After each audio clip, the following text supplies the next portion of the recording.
Hey everybody, welcome to the stream. Hope you're having a great week this week. Happy Friday. It is the end of another long week, and I have a project that I have been putting off for quite a while. I've got American Team Championship Tournament tomorrow, and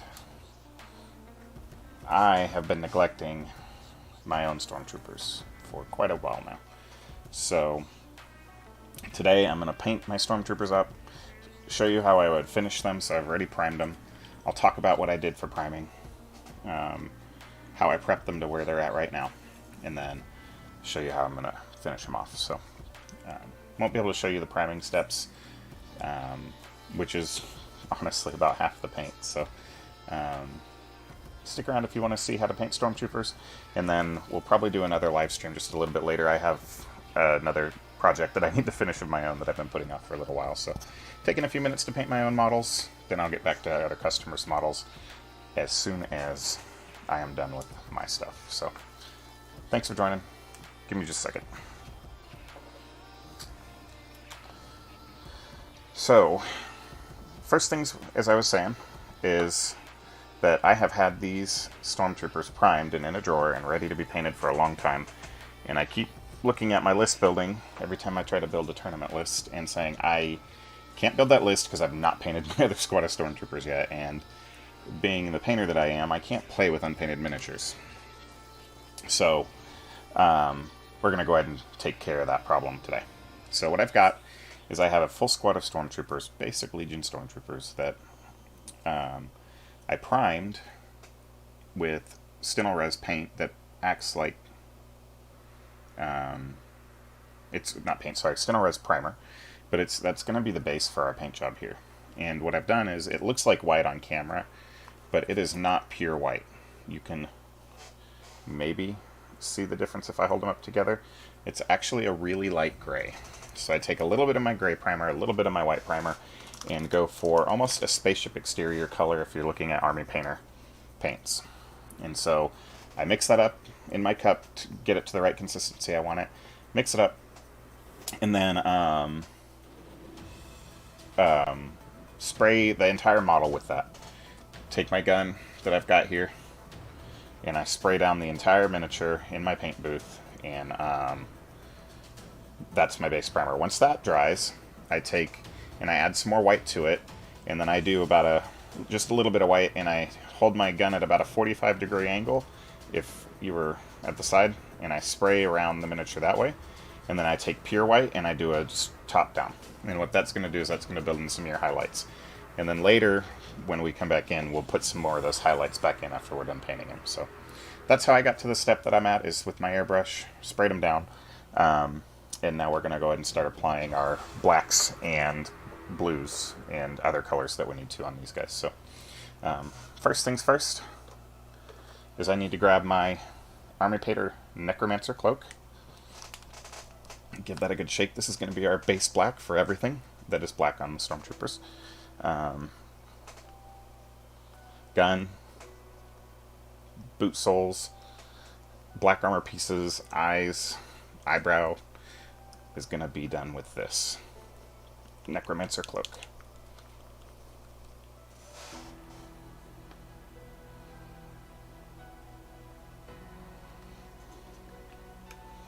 If you're watching, I would appreciate if you were able to like and maybe share this video with groups that you might enjoy, be it via YouTube here, Facebook, wherever.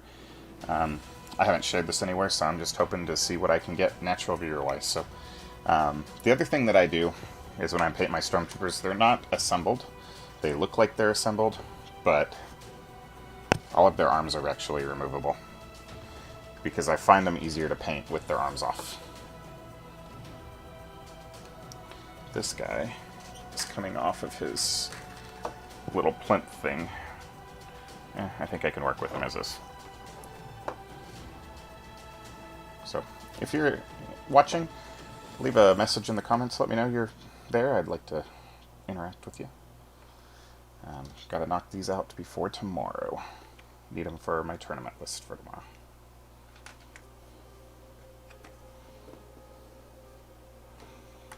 So, Get them all lined up. The only guy that I do attach the arms on is the captain, because I can get to all those areas there.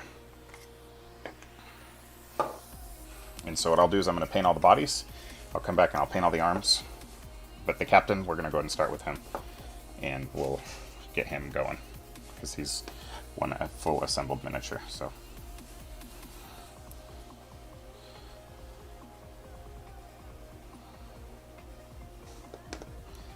thin that out just quite a bit too much.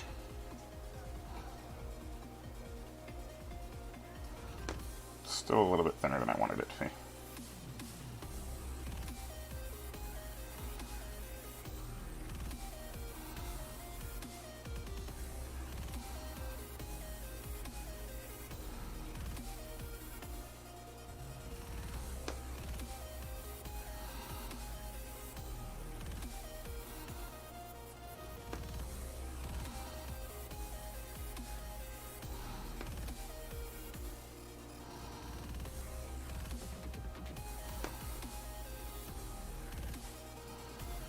I'm using a size 0 brush here. Again, I know a lot of people paint with 2s. I cannot. I have tried. I shake way too much and end up getting paint in lots of places that I don't want to paint at. So I have to go with the smaller brush, which means I am dipping into my paint palette much more frequently than other people might be, which is the unfortunate downside. So you can paint with the size 2 if you want. If you get one with a nice tip on there, I promise you can do some really fine details with it. I am just too entirely shaky for that.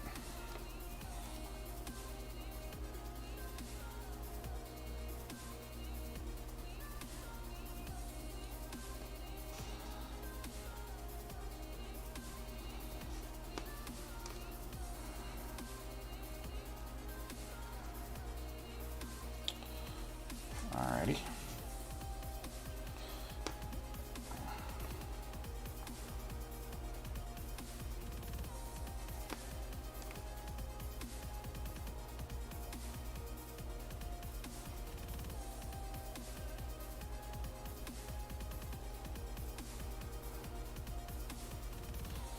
They will get, once we get all the blacks on and all the colors on, they will get a very light washing with some very thin down dark tone, and that's just to add a little bit of shade. I don't care to have mine look perfect, bright, and shiny. So the wash, I think, looks good to me. Some people prefer to do panel lines. I'm not going through all that. So if you would like to do that, there are plenty of painters out there who do that kind of thing. I'm just showing you the quick way that I do mine. And to be honest, part of the reason I put these off of Stormtroopers are some of my least favorite miniatures to paint.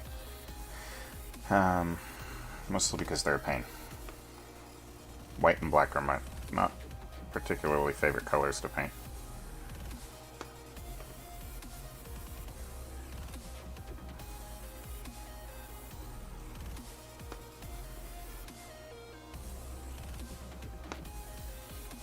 So that's part of why I've been just procrastinating, honestly, on painting these guys.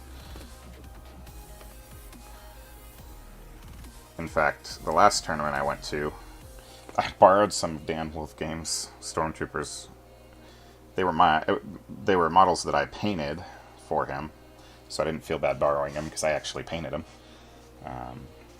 But, you know, I did borrow some because I didn't want to paint these guys. That's how much I was putting off painting them.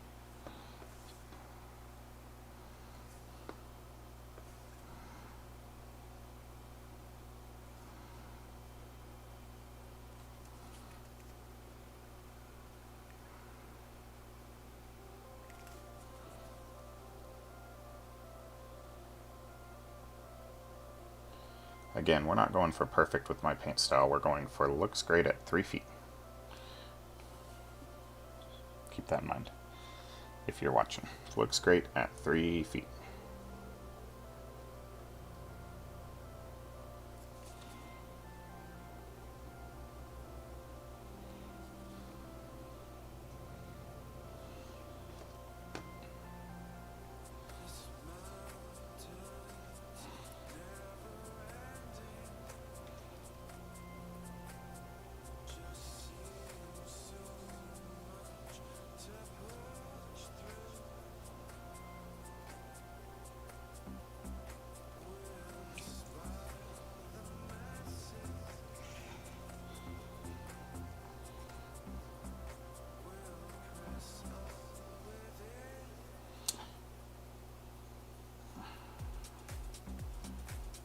got some paint in an area I didn't want it.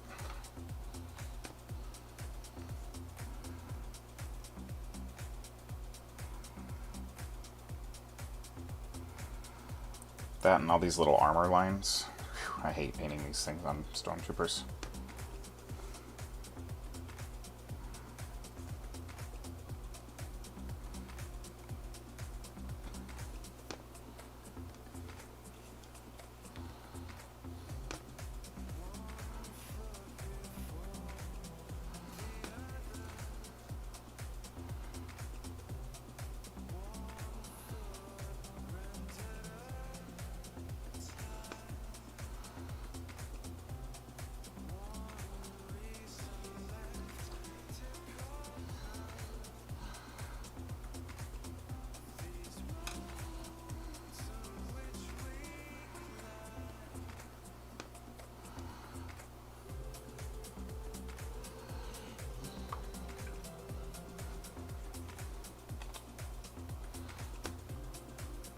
They do take a while because of all the little fiddly black bits. They take a minute to paint. So, for the eyes, I just get a brush, take some thin down Necromancer, and touch it in the center and let it flow out to where it needs to. We'll come out and we'll highlight around the eyes anyways later, so if you get a little bit around the edge of the eyes, that's fine.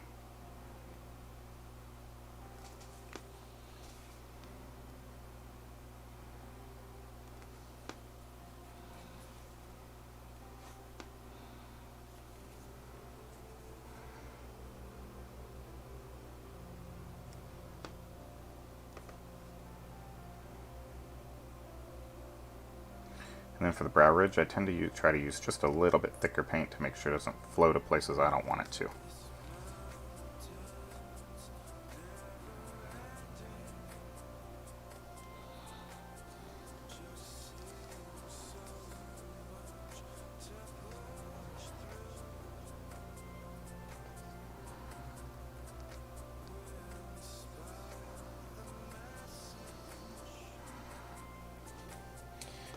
For that little piece over the mouth, really thin down some of it, apply it, wash your brush, and then I go back over it with some water so that I can pull it out with another brush. You really want to just kind of leave some in the recesses to give that illusion of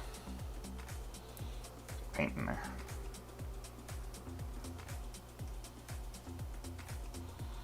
Get in there.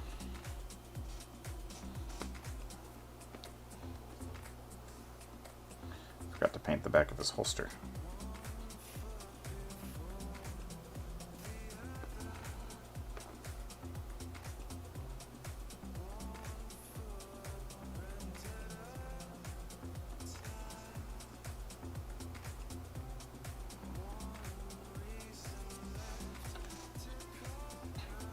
And we'll touch up any mistakes with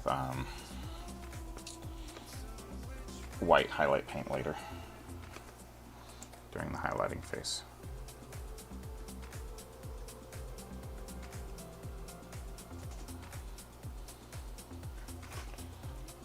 Alright.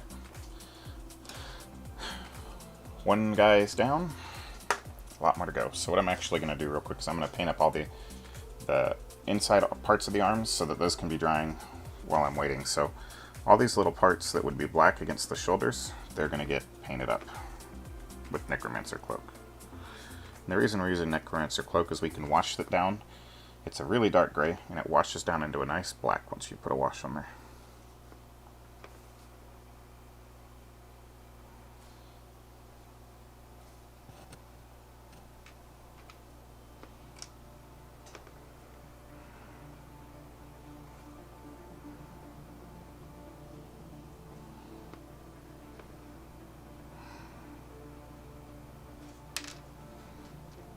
Just throwing stuff.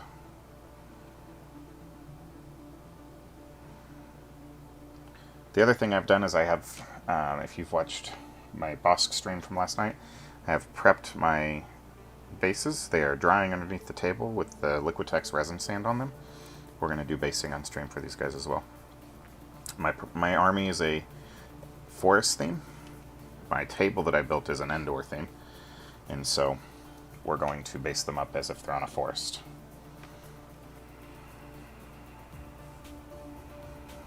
With simple, cheap basing materials that look great. I paid $0 for these basing materials.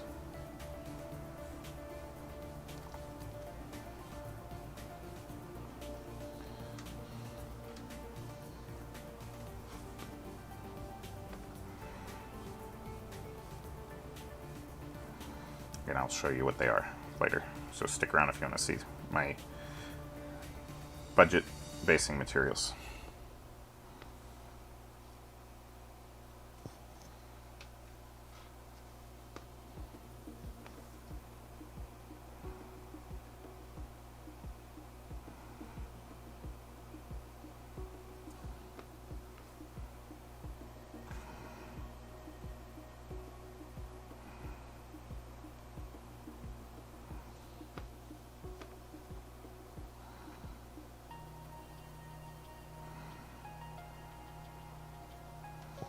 Alright, while those are drying,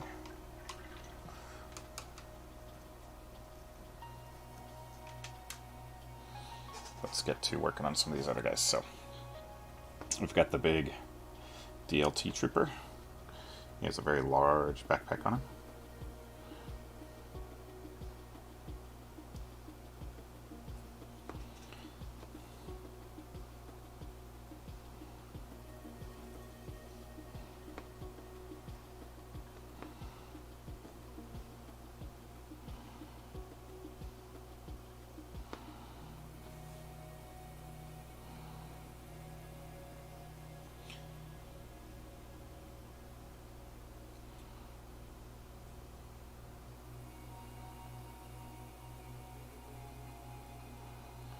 We'll see how quickly we can get these guys done so that I can move on to finishing the other half of my Rebel Specialist, or sorry, Imperial Specialist boxes.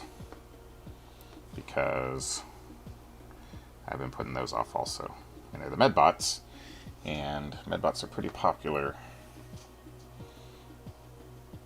in Legion. And I figure I need to have some available. I may need them for my list tomorrow. I have not decided that yet.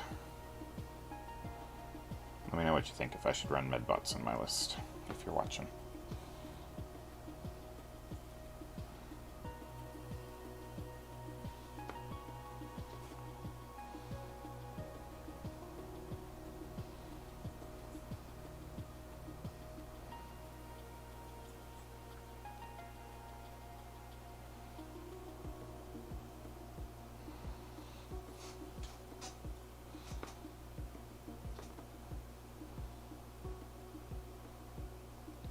Soles of his boots.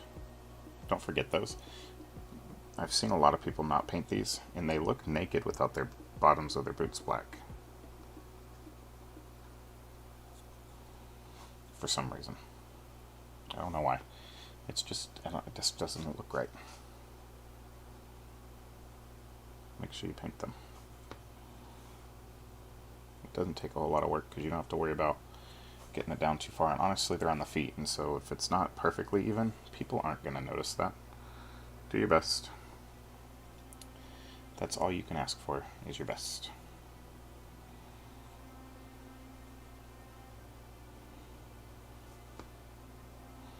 So, all of their not DL44, E11 are going to be black as well. Well, Necromancer Cloak, which is what we're using as black.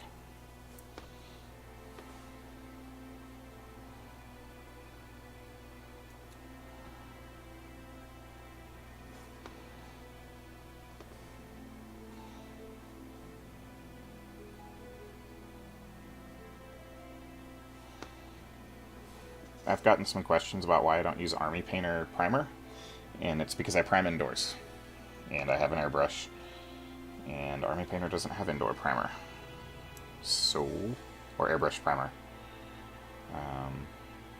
So I use Badger, and I've been very happy with it. has served me well. But as far as the rest of my paints, it's Army Painter.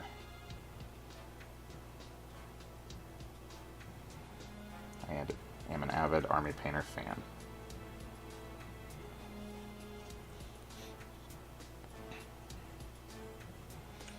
We're not doing any touch-up right now. We'll do touch-ups later. Fix areas that we've messed up, missed.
I hope you all enjoyed my Bosk live stream if you watched it last night. If you haven't, go back and catch it. It's recorded on the channel. I hope it was informative.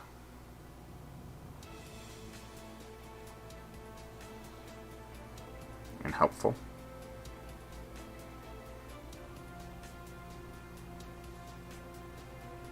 We painted up 2 Bosks on live stream. 2 of them simultaneously.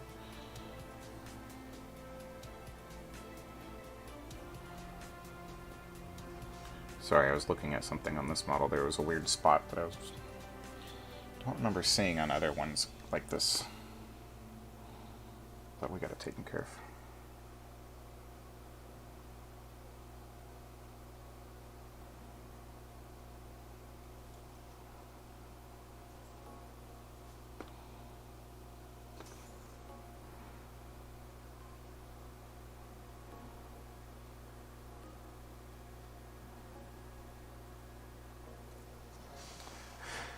Two down.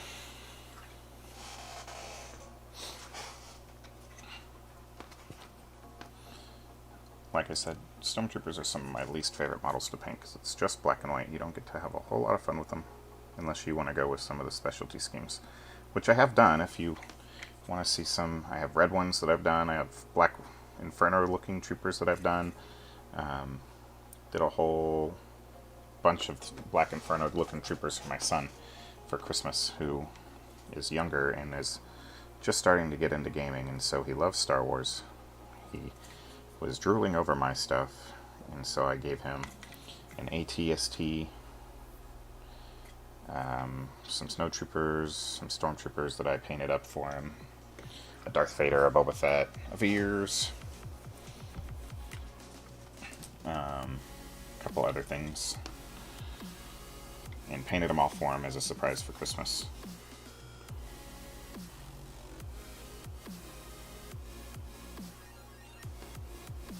But those were black and all black with red stripes on them, and they looked really slick. I really liked them. But if you scroll back to about December on my Facebook page, you'll be able to see those models.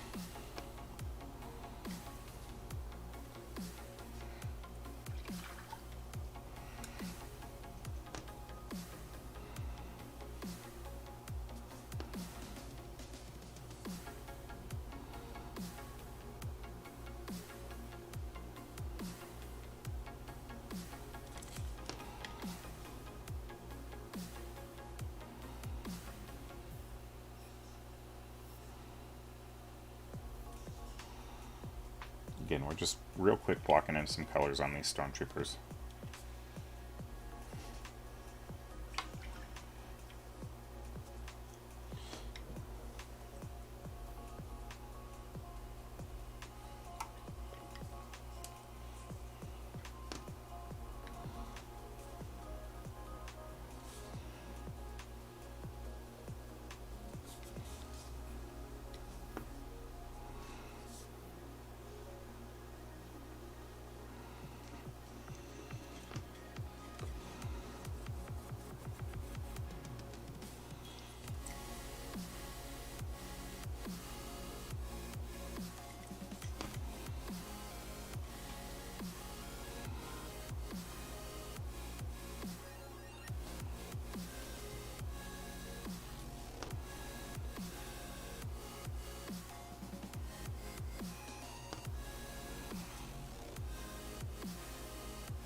I'm going to be somewhat quiet on this stream for the most part.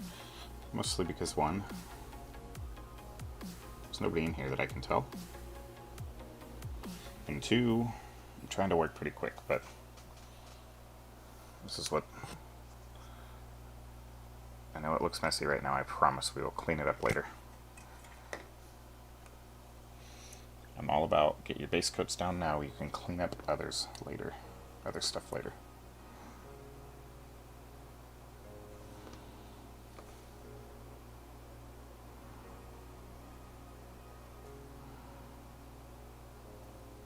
Just don't do like I did and put a big blob onto the side of this foot.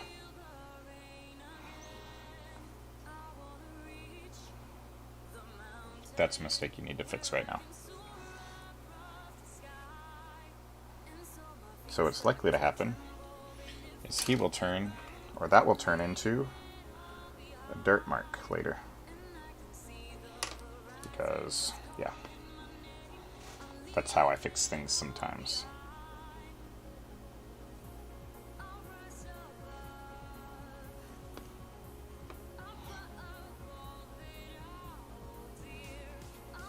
Sometimes with the hot glue that I use, it can make it hard to do the soles on the boots. Because the hot glue likes to wrap up around the foot.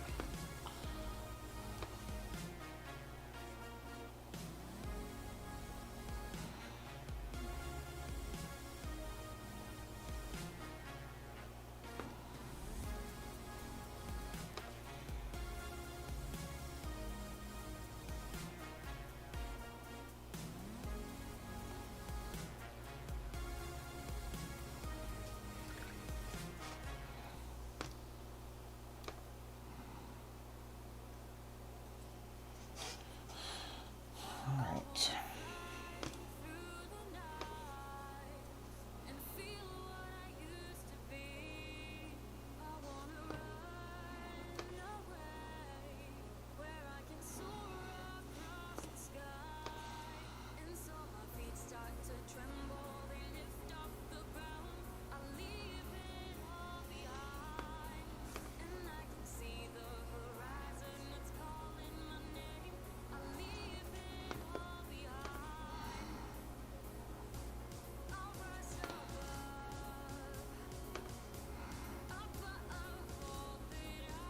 I don't know why I'm using such a small brush on these eyes. I don't usually do that, and it's on the brow tine, and it's making it real hard.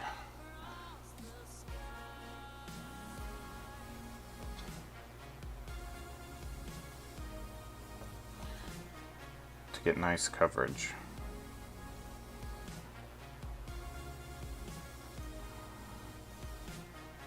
I see why. Because this brush is wearing out, but it's alright. We'll make that work.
Let me know if you're there.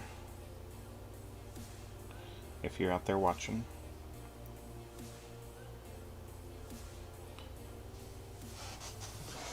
I really enjoy interacting with my viewers.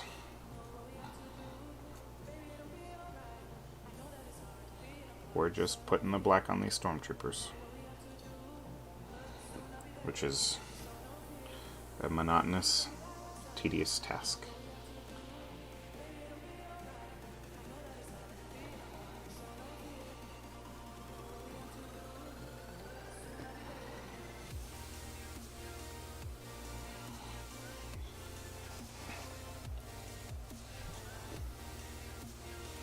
Very repetitive task.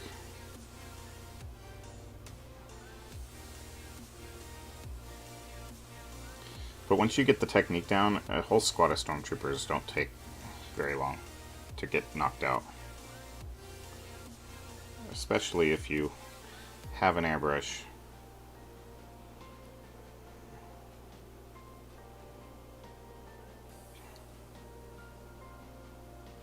It makes that white much easier.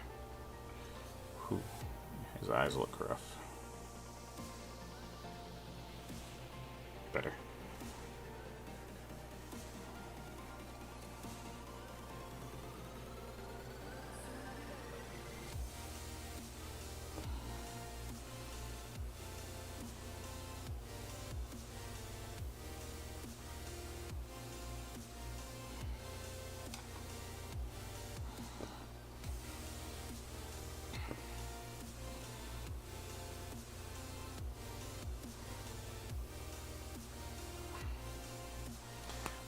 Two more bodies.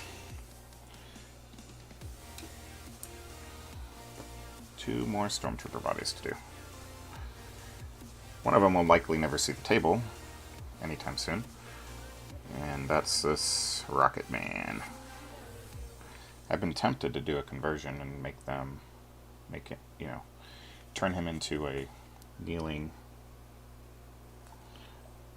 regular trooper, but I'm worried about the tournament legality of that. And since I do play competitive, I have to keep that in mind.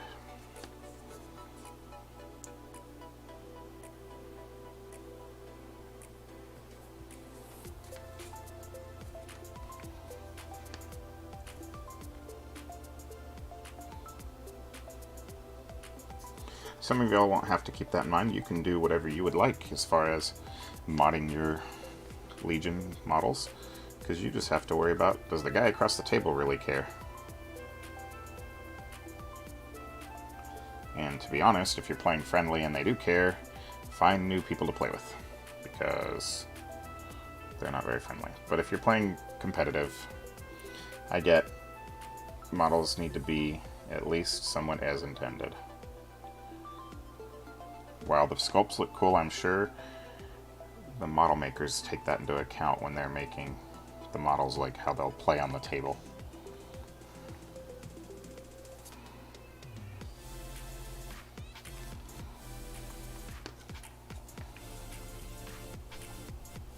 I mean, I'm assuming they do. I'm assuming they take that into account. I don't know. I've never sculpted a model before. I have tried. I'm not very handy in 3D Blender or anything like that.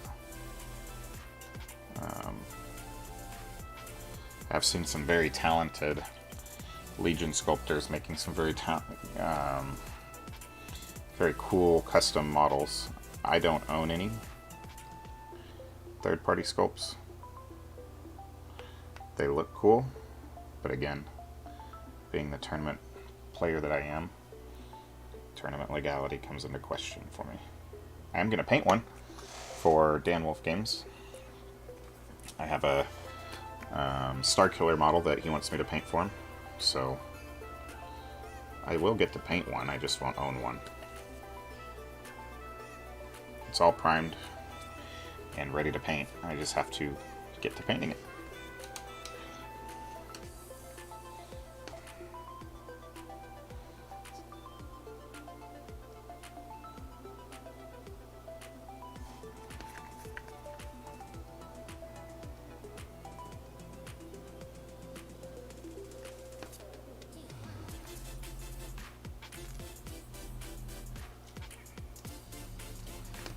I did on the X-34 Landspeeder I did.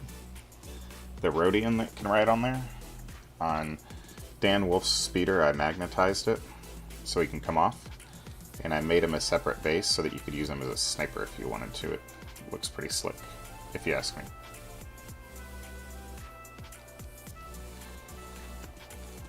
Because he'll magnetize to the base or to the truck.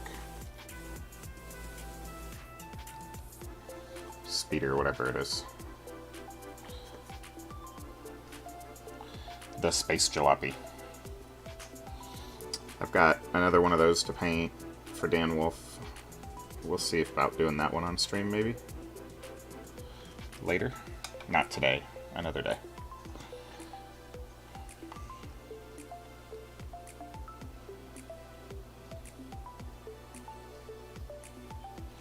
I need to finish the rest of the dungeon doggies that I've been painting for the past couple weeks. I'm halfway done with them. I need to get that out to the customer before Gen Con. I'm running out of time. I've got about 2 weeks before Gen Con. And I have quite a few projects to go.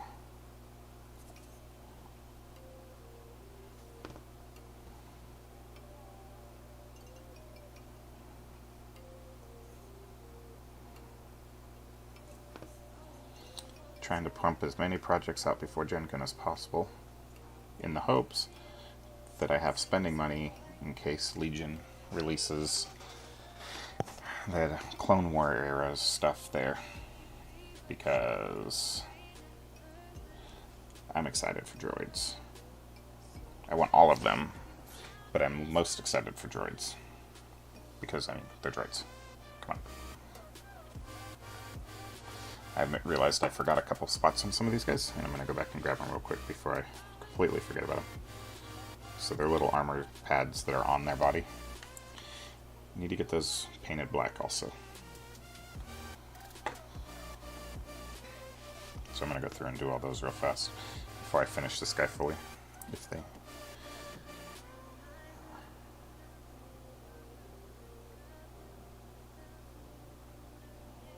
Some of them you won't be able to see, so you're just going to kind of look and see if you'll be able to see it with the arm on.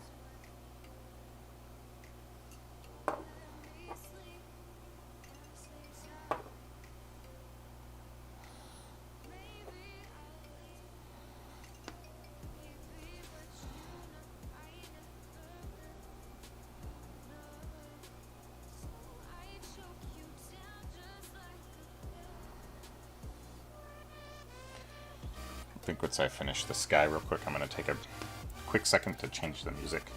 This music's getting a little on my nerves. Maybe we need some good 8-bit electronica or something. Chip tunes.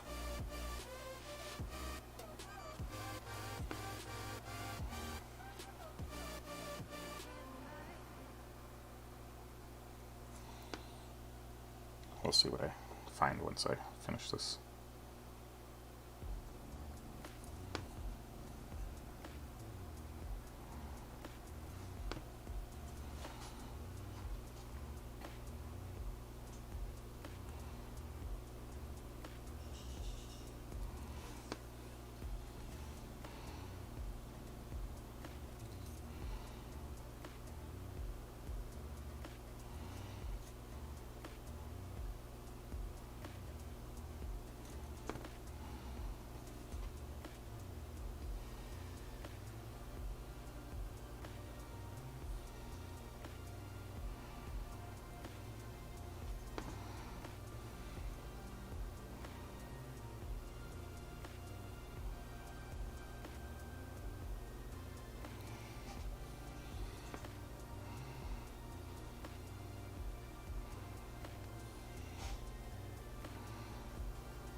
Alright, let's see what I can find music-wise real quick.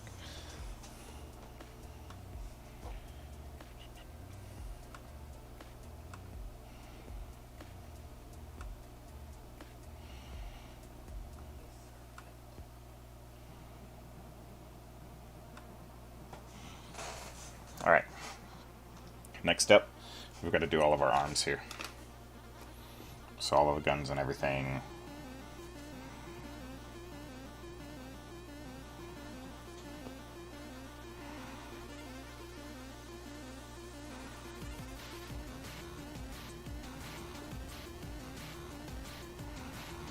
The other thing I don't like about the Stormtroopers is the way their arms are molded. Once they're painted and you're trying to pop them back together, oh good night, they're hard.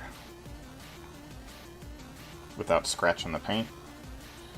I wish they would have done like they've done with the Snowtroopers and all subsequent releases, where the arms are two separate pieces instead of this compression fit arm thing that they decided to do. It's really kind of annoying. But say la vie, do what you can.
And you can work as hard as you want on these Stormtroopers, or as little as you want. I mean, you could not paint all these black areas and just hit them with a wash, and I promise you they'll look better than gray painted, or gray plastic Stormtroopers. Promise. Or you can sit there and use a single hair brush and try to paint all of them. So the big rocket launcher.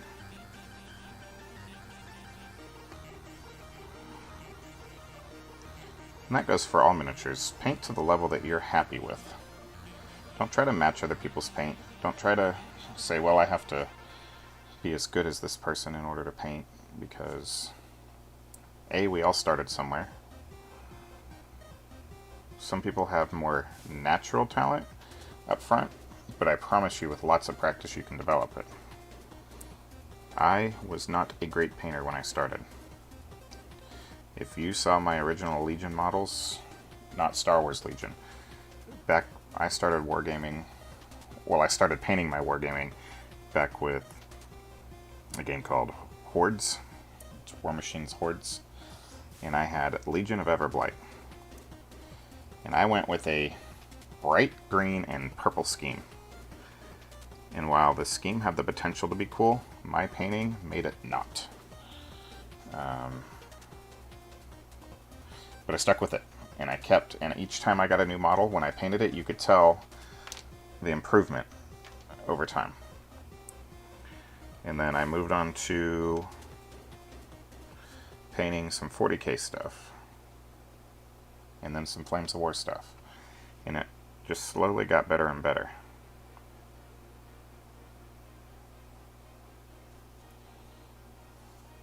And then all of the other stuff that I've painted. So, take your time, practice. Don't be afraid to mess up your models. You can strip them if they're mispainted and restart over. There is model safe stripping stuff out there.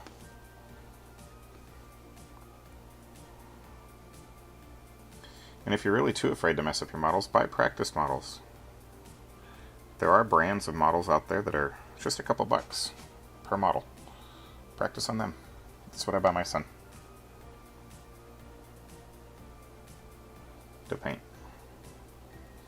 Because he wants to practice. He doesn't want to paint his Legion stuff. He wants me to paint it for him, so he wants stuff to paint that he's not afraid to say, look, I made this, and it's the best I could do.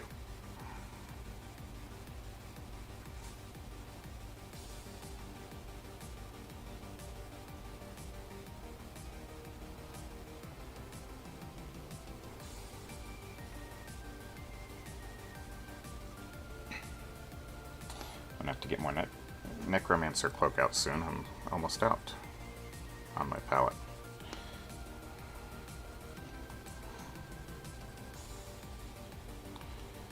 Go through quite a bit of it with these Stormtroopers.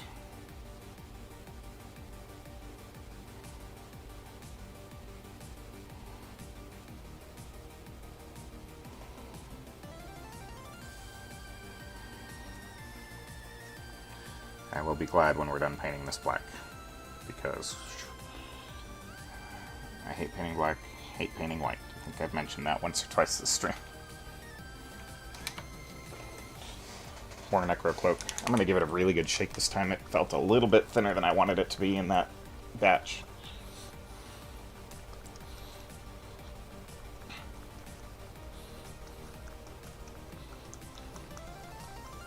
Alright. Yeah, that's much better. Onto the DL44. Or DLT, I mean. Not DL44. DLT.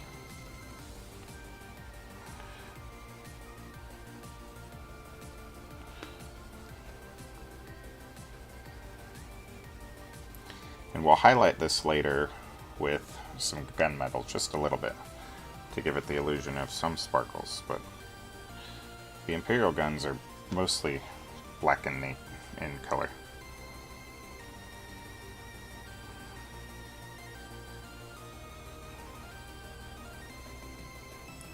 You gotta remember, it's the Imperials. They actually take care of their stuff.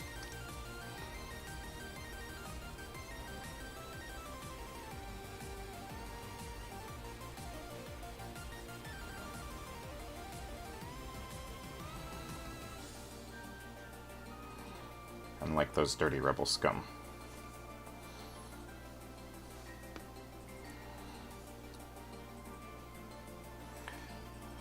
In case you needed to know which army I play primarily.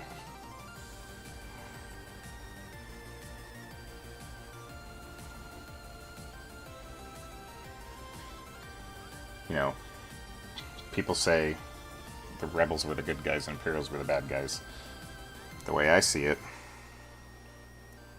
you just have an army trying, or a government trying to bring peace to the galaxy.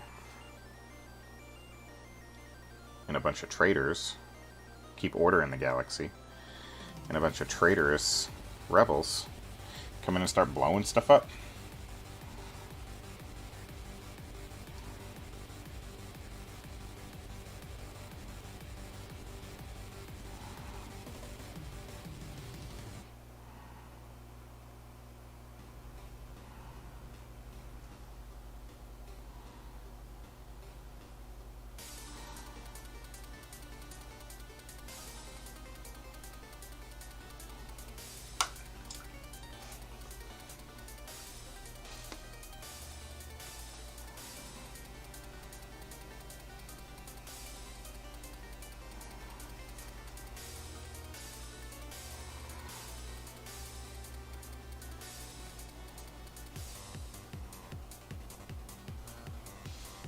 If the rebels wouldn't have been trying to blow stuff up, the Empire wouldn't have pursued them.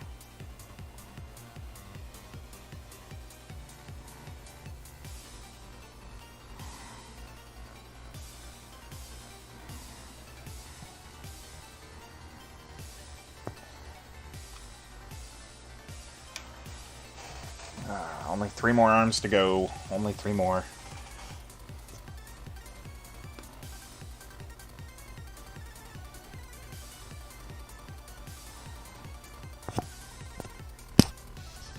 Sorry about that.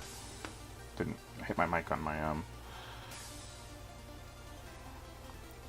headphone cord.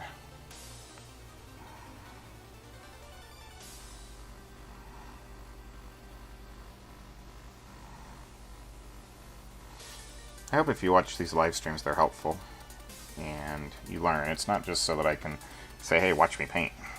I mean, it's fine if that's what you want to watch, but my goal is to show you maybe some of the techniques that I forget to talk about while I'm painting.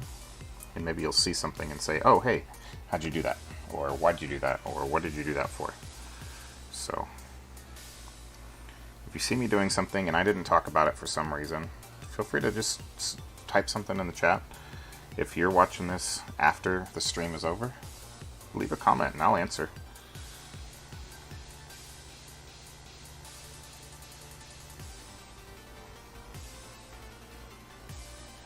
I have decided on what my format's going to be. So I was contemplating on whether I'm going to... I want to do both tutorials and live streams, and I was trying to figure out what the best way to do both of them was. And so, as I was editing down the ATRT tutorial, because I didn't paint that on stream, I just painted it, but I was going to make a tutorial video out of it. I just don't have the time to edit down 2 hours of content into a 20-minute video. So what I plan to do is my live streams will be me not complaining. I'll probably complain about something on live stream, but will be me completing complete models. So I will paint like I did Bosk, like I'm doing Stormtroopers here on live stream. And then my videos are going to be techniques that I use. So when I do tutorial videos, it'll be like, here's how I highlight skin up, or here's how I dry brush, or here's how I, different things like that. So I think that's what I'm going to do. You let me know what you think of that idea.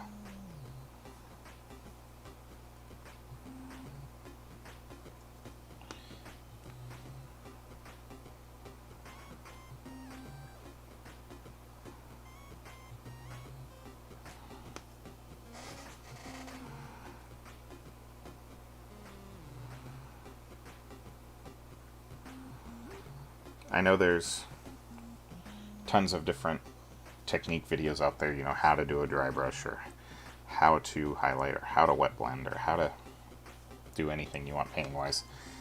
But everybody has a different way of explaining things, and different people learn from different methods. And so if I can add a way out there, maybe it'll click with somebody that didn't click with me, or click with that. Maybe what I'm trying to say is maybe somebody will find my video and it will click with them, whereas other painters didn't click with them for some reason. Maybe just their way of explaining was not as in the method that that person's brain worked. Everyone perceives and processes things differently.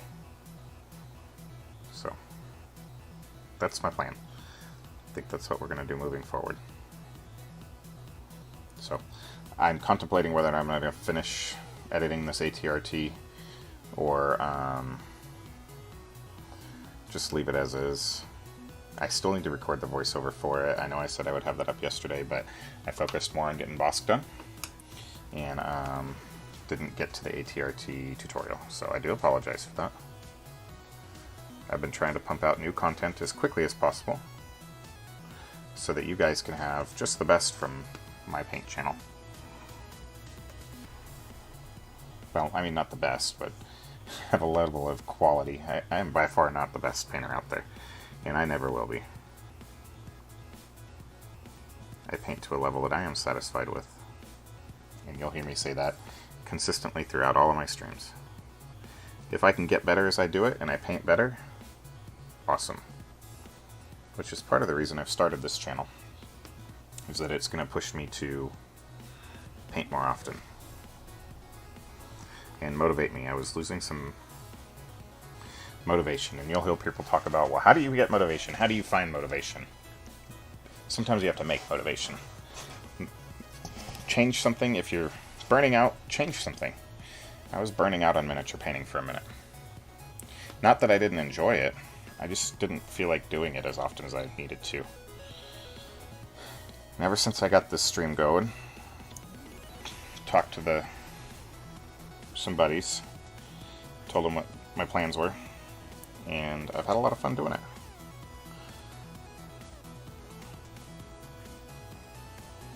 And it's been exciting. I've been checking some of the numbers, and you guys are watching this stuff. So, as long as you keep watching it, I'll keep doing it.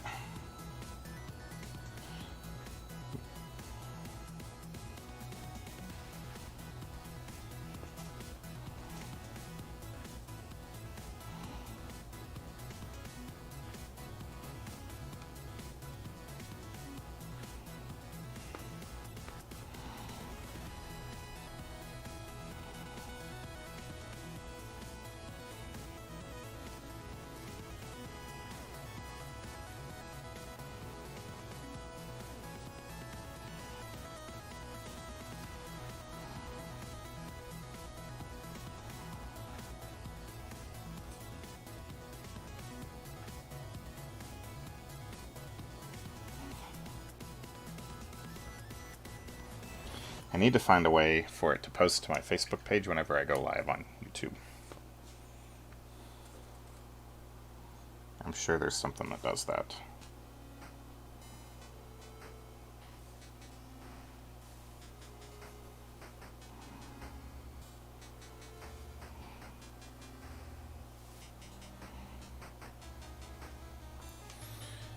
Alright. I've got all our black done. So what I'm going to do now is I'm going to take a little crystal blue. I know Stormtroopers blue. Hold on a second, I'll show you.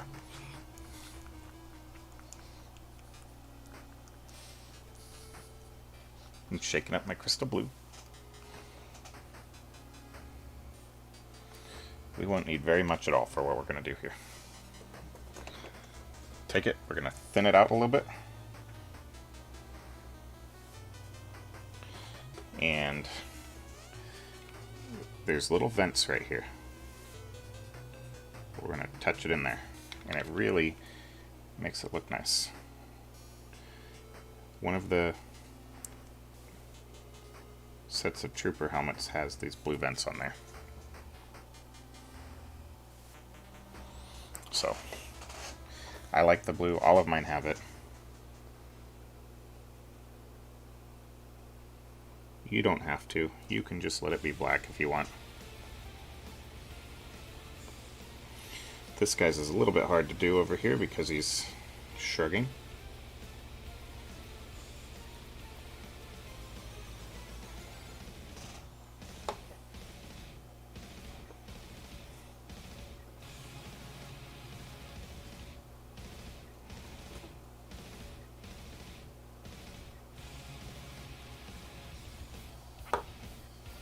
And it doesn't take long, and it just adds that little color pop that blue does.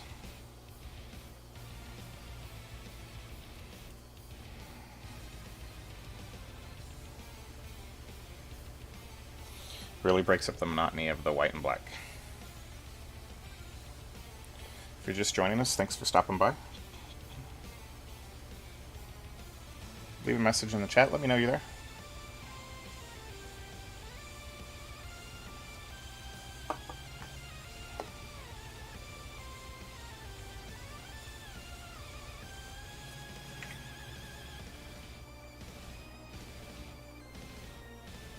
If you like what you're seeing, please hit the like and subscribe button if you haven't already.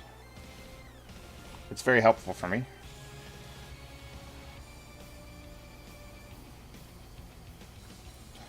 Alrighty. Alright, next we have to do the pauldron on this guy. So, for that, I have mythical orange. Give that a shake.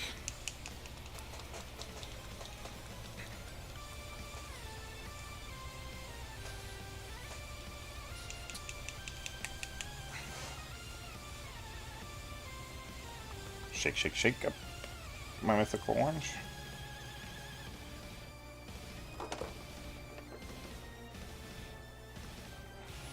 Thin it down just a little bit. And this is going to take a few coats to get nice, even coverage. So we'll put one on, we'll go to work on something else, we'll come back and put another one on, and it'll take a few.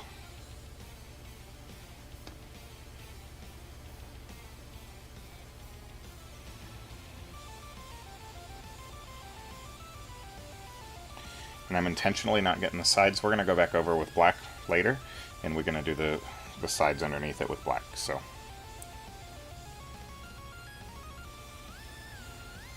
we'll let that dry, and then we'll come back and apply another coat of mythical orange in just a minute. So the other thing I want to do is that I really like, and I take this electric blue, and on the DLT pack, there's a couple spots I like to paint blue. It just makes it look like power. So, crystal blue, give it a good shake. This one likes to separate a lot for some reason. I don't know why. Just make sure if you're using this electric blue, that you shake it well. It's one of the few colors in Army Painter that I have the pigments separate out of regularly.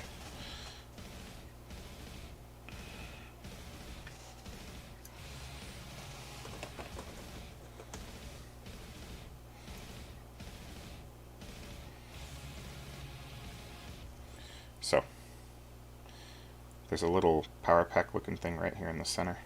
We're going to paint that. And then this little thing right here is going to get painted as well.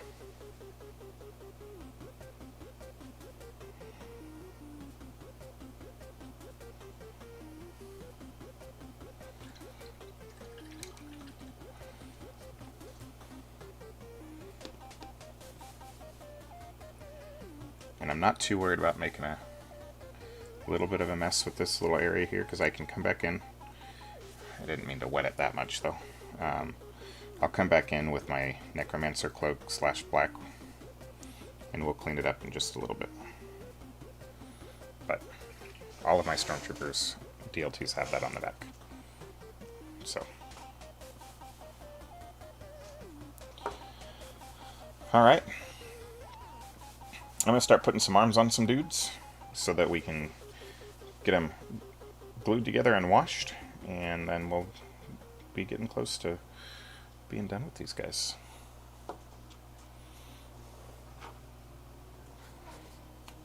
So I don't want to touch him too much, but this is the hardest part that I don't like doing too, is matching arms.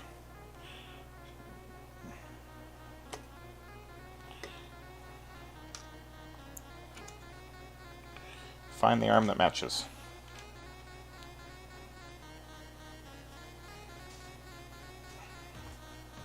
Put a spot or two on this rocket launcher that needed a little bit more Necromancer Cloak applied to it. So that'll dry for a minute.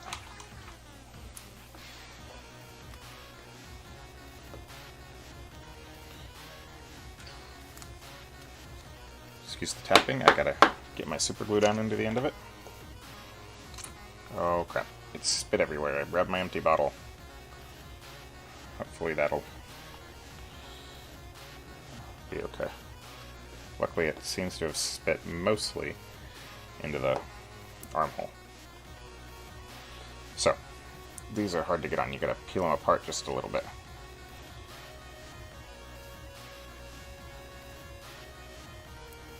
And then this bottle is too empty. I need to, next time I'm at the store, I need to get some more super glue. I'm running out. I'm running out of a lot of materials. I need to make a general material run soon.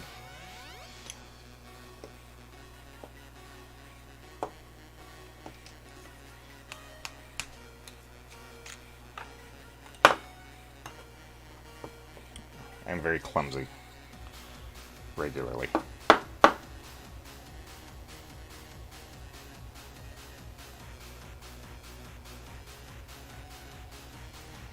I find it easier to apply the glue to the armholes rather than the arms themselves, because then you can position the arms without getting glue all over your finger. And if you accidentally touch the model, then you don't get glue all over the model.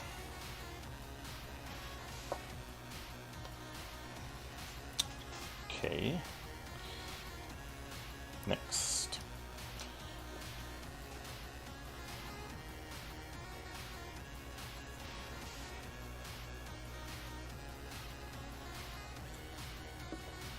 Remember, when applying super glue, less is more. It doesn't take very much.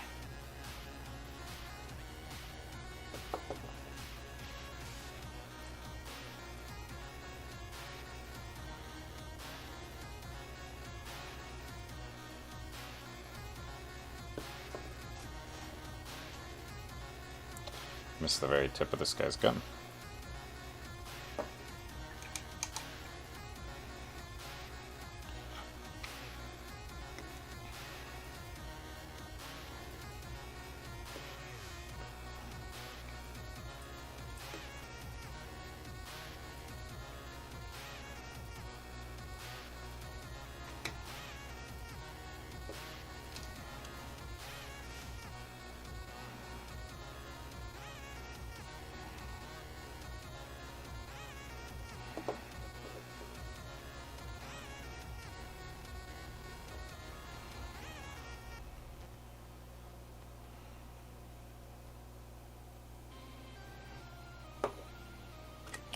Alright, so this guy I was given the wrong arm for in the box.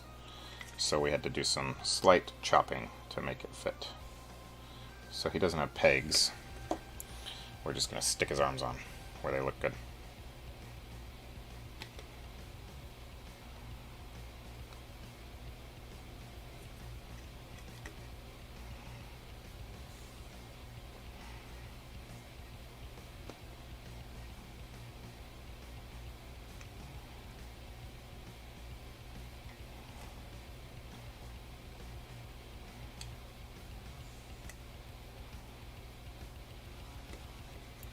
Not that high. That doesn't look good.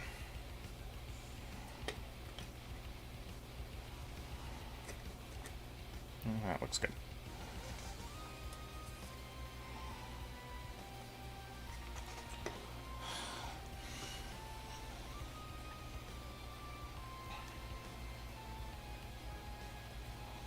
And the Rocket Man.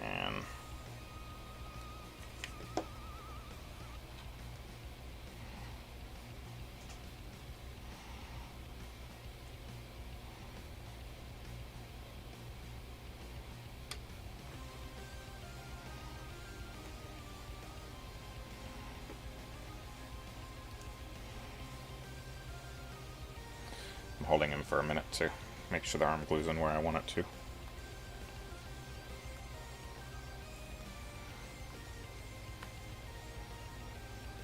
Okay.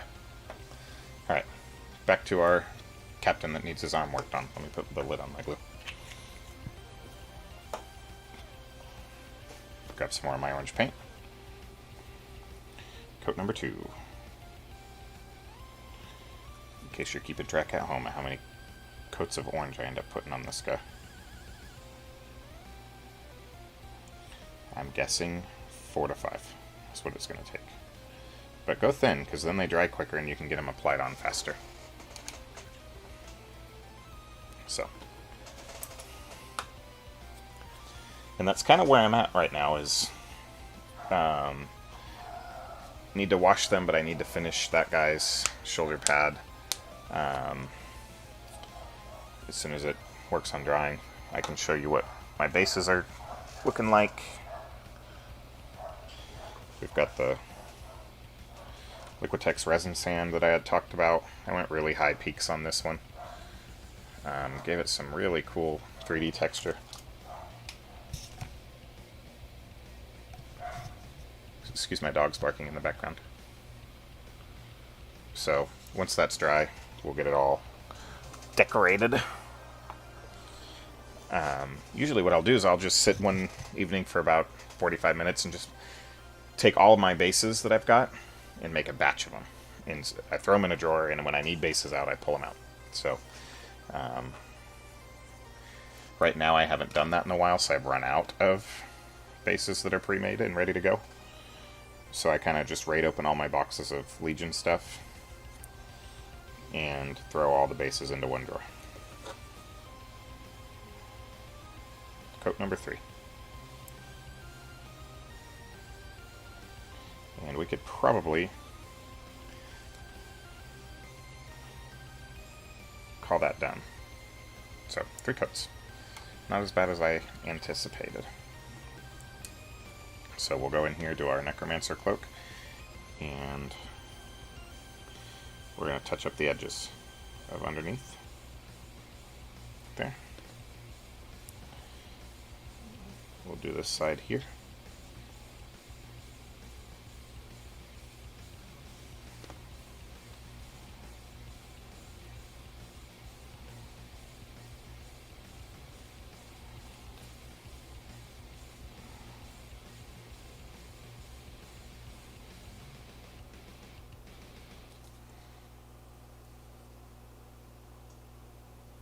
Be careful working with wet paint near wet paint. They do like to bleed together sometimes. And then we'll go under here.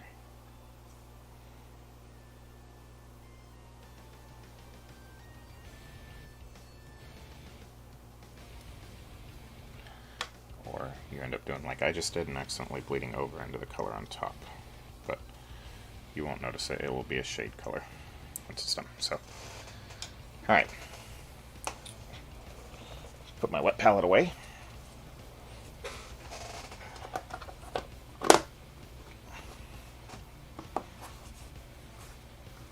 Get my wash palette out. We're going to use Army Painter Dark Tone. But I get to do my favorite thing in the world real quick and peel out my paint wells. It's just a weird obsession I have. I intentionally don't clean them out after each paint session so I can do this. I don't know why. I am odd. Shake it up, and we're going to put a few drops in there. Alright, and as I said earlier, we're going to thin this out, so if we thin it too far, we lose some of our flow ability. And so we're going to add a drop of flow aid to it, or 2 on accident. 1's usually enough. You don't want to add too much of it. And then a little bit of water. Well, a bit of water. And grab my wash brush. Let's see where we're at consistency wise. A little bit thicker than I want to be. So, a little bit more water.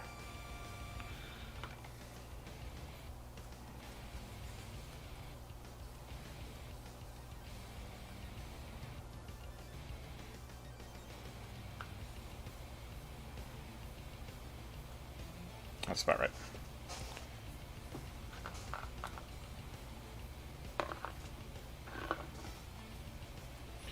And here's what we do. I'm going to test on this rocket guy, who apparently I forgot to finish painting underneath his butt. So we'll fix that real quick.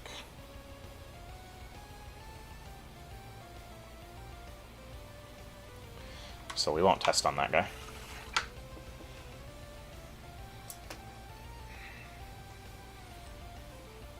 We'll just grab generic trooper number 1. I don't know if he's actually number 1, and we're just going to brush this on. Like I said, I don't care for a grayer looking Stormtrooper because I'm going to highlight anyways, so. And I try to pull off some of the wash off of areas where I don't want it to pool.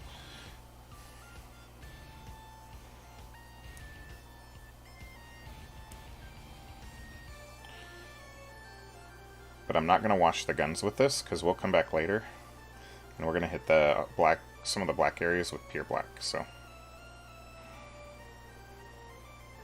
but this is what I like to do for my Stormtroopers. And then I wet my brush off and I go back over the higher areas. And what we're going to do is we're going to bring these back up with Spaceship Exterior. a little bit later. It won't require a whole lot of work, but the effect that you'll get is going to look great. I promise. So, one done.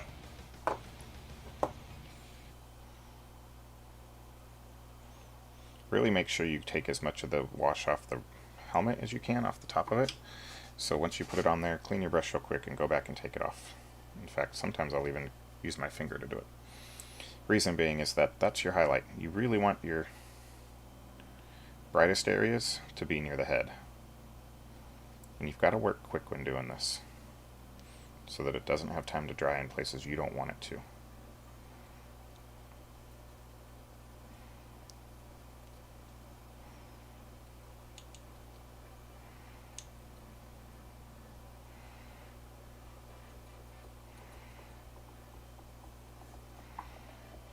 Alright, to clean this brush off and take it off the areas that I don't want it to be as dull.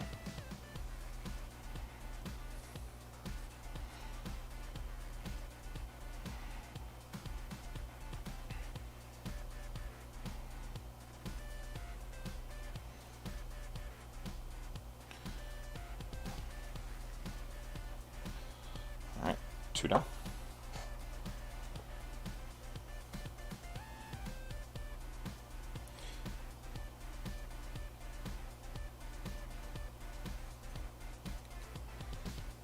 So apply to the head, wet brush, pull it off the top of the helmet.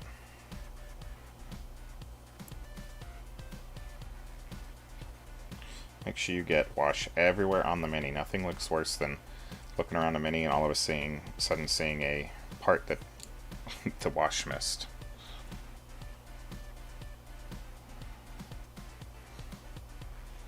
And be careful not to spray or flick wash all over when you're doing this, because it looks terrible if it gets splatters on them, unless you're going for that look, but most people aren't going for that with Stormtroopers.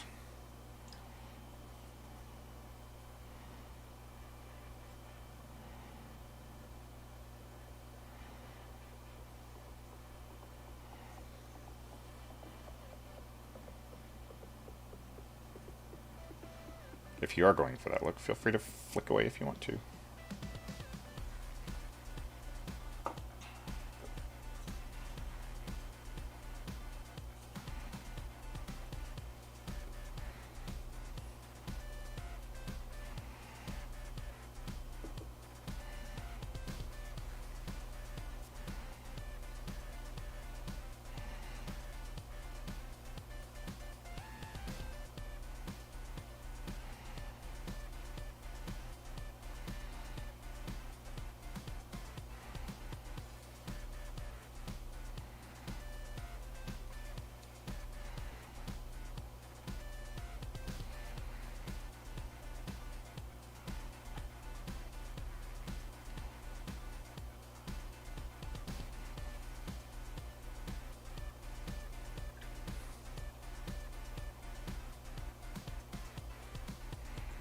Again, just going back, cleaning up some of the areas I know will be white highlights, so that we make our job easier later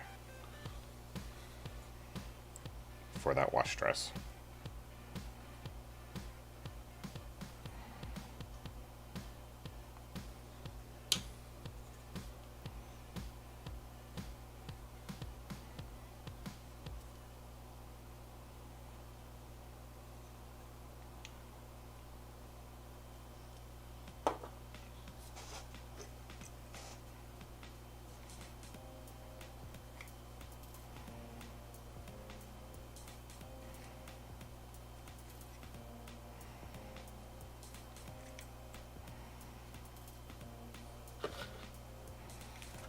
I'm painting this off stream, aren't I? Haha.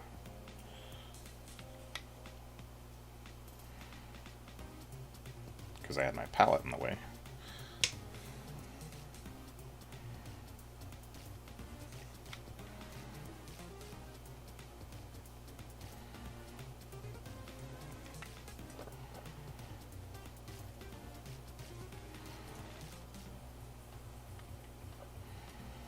Everybody has their own style of painting Stormtroopers, if you go out there and watch them.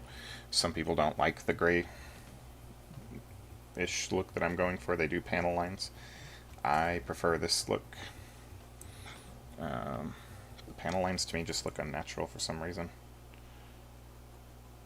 It's all in the personal preference. So if you like my method, great. If you like somebody else's method, great. Do what you like. They are your minis. Enjoy it. You're going to hear me say that a lot throughout if you stick around my channel for any amount of time. You paint however it makes you happy. If I have learned from a lot of different painters over the time that I've been watching. I've watched a lot of YouTube videos.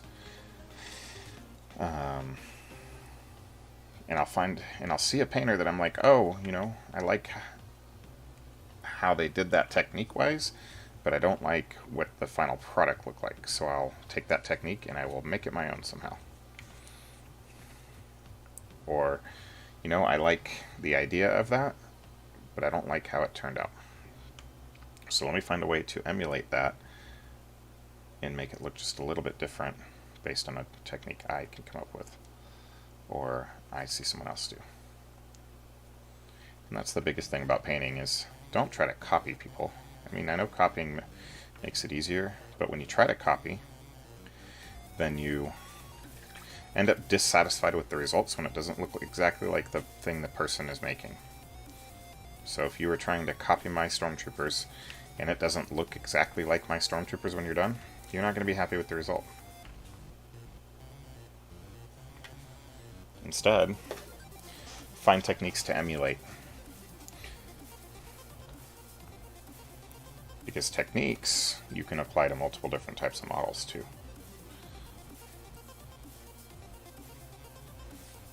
So like me, I don't just paint Star Wars Legion, I paint board games. My orange wasn't dry, and that's not good here. Got into my wash a little bit. That's okay. We can salvage it.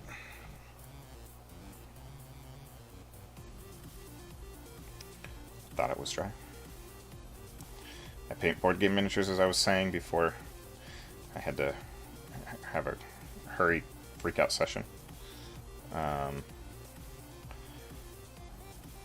Kingdom Death Monster is one of my favorite sets of miniatures to paint. They are just so different.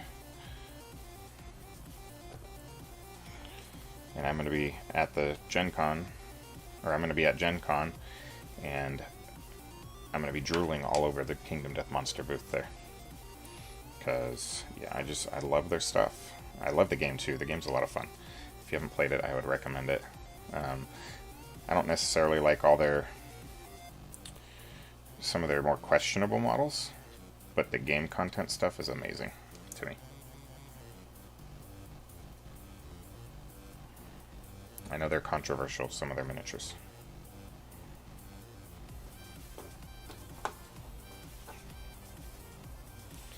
Alright, we just gotta let wash dry.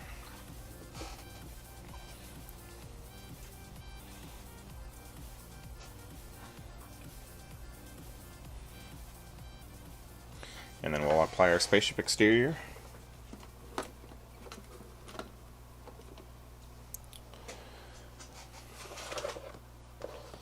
We'll highlight up a few things, and then we will be just about finished with these Stormtroopers. And I'll take a break for a little bit, and then we'll move on to something else. So, Spaceship Exterior.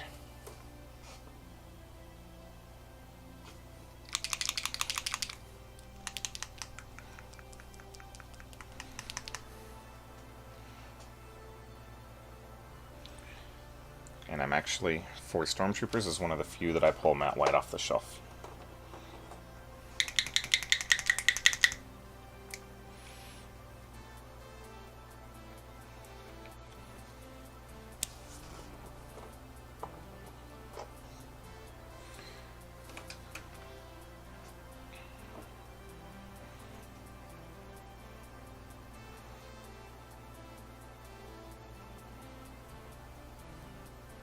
I'm going to mix Spaceship Exterior and matte white into a highlight color that I'm happy with.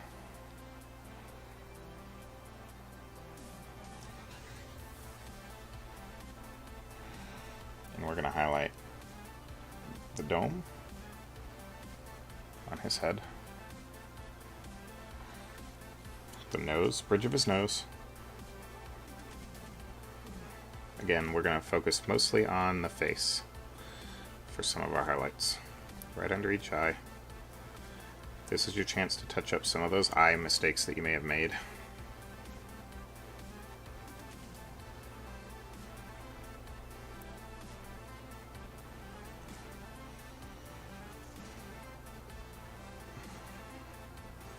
Just pick out little details as you go.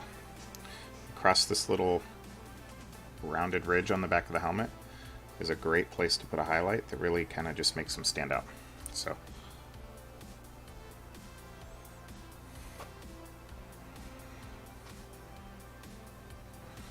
and then we're going to pick out some of these arm ridges and the top of the shoulder.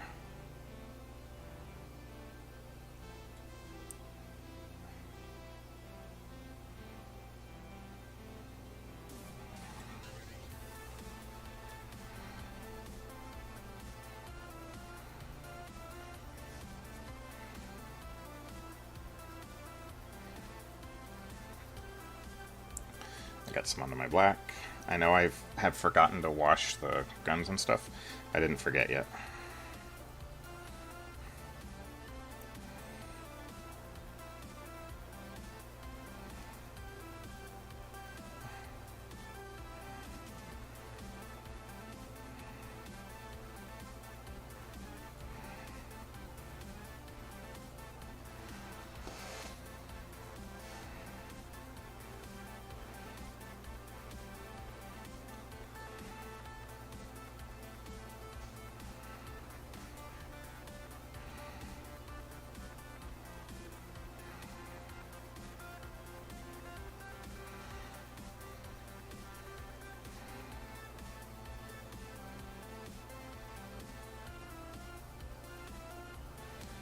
Just highlighting white.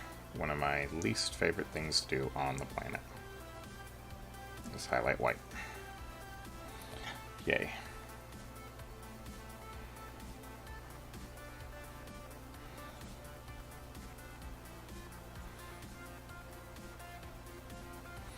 Alright, and then we're going to take some pure white, and we're really going to go, we'll hit the bridge of the nose with it, right underneath each eye again.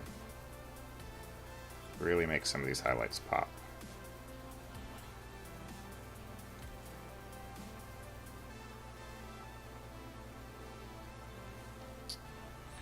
Or, you know, I'll mess something up again. Yay.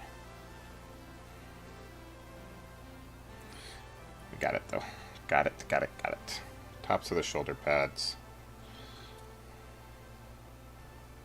And the front of the forehead of the helmet.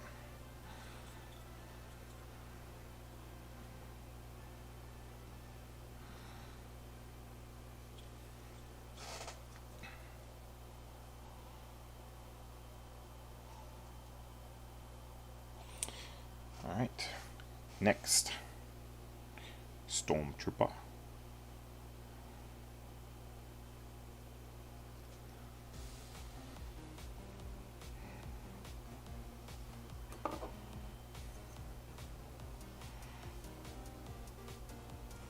Top of the head.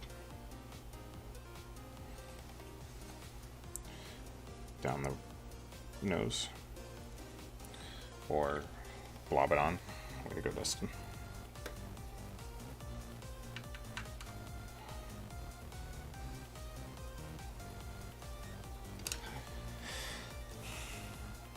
Too much paint on my brush. Trying to work too quick.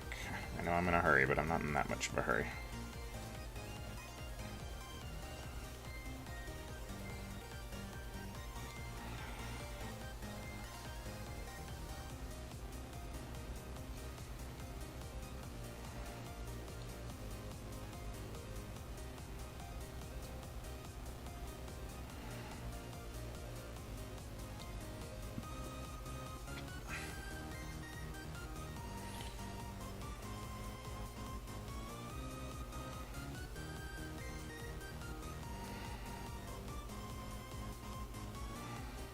Again, we're just hitting some of the upturn armor. I'm not touching the stuff on the bottom. And when you're doing these white highlights, always push your white, or pull your white up towards the top, like the highest point on the miniature, or the highlight that you're trying to, where you want your highlight to accumulate is what I'm trying to say. Because, especially when you're working with thin down white, it likes to pool wherever the brush lifts. So make sure you're pulling it where you want it to be the brightest.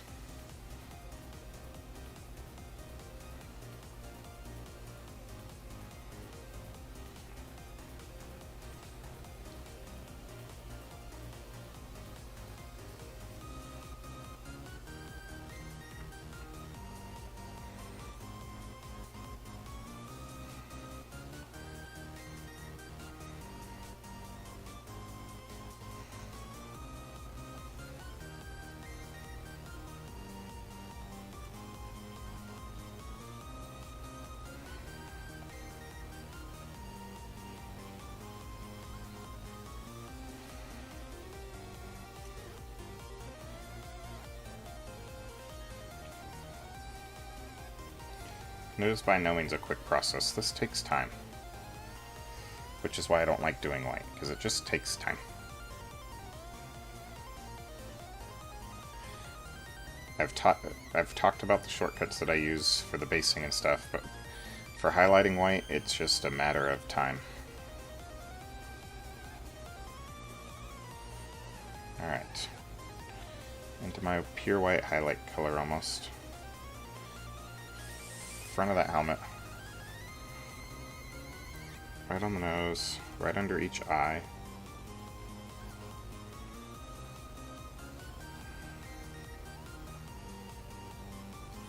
Be sparing with the pure white highlights or it loses its effect.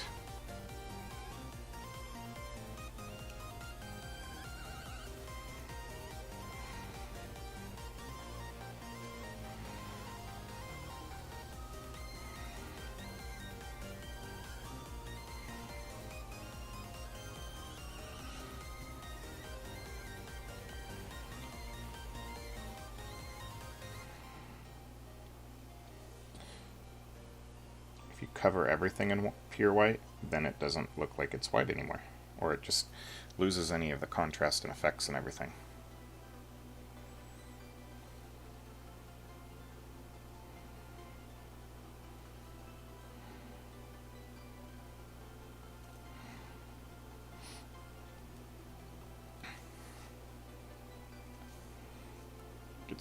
Pick out some of the edges.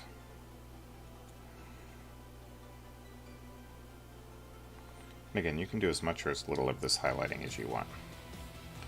You go as far as you want to so that you're happy with your miniature.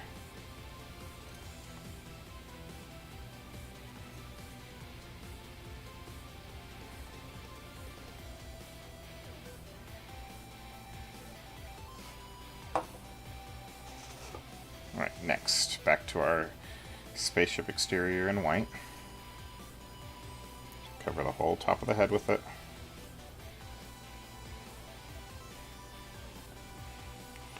Come down the nose. These little spots on the side. Under the eye.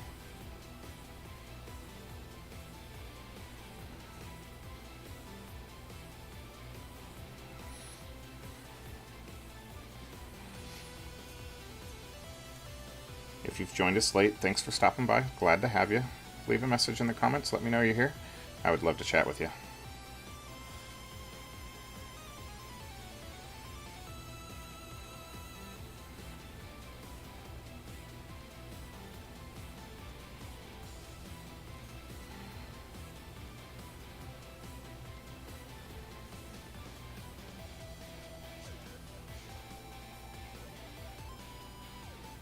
We're just painting up Stormtroopers for a Legion tournament that I'm going to tomorrow. These are my personal miniatures.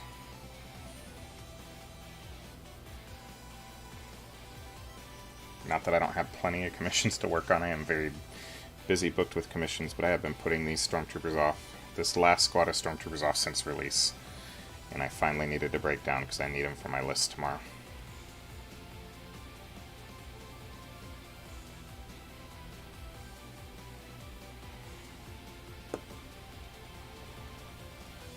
I saw something, a highlight on this other miniature I wanted to fix.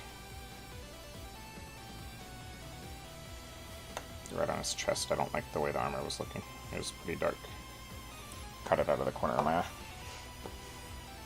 Alright, back to this guy.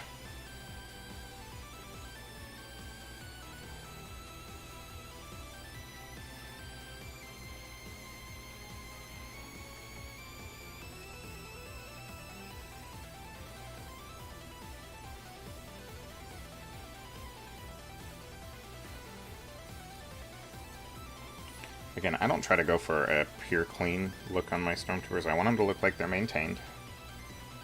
But they are also out in the combat. So they're going to look kind of gray.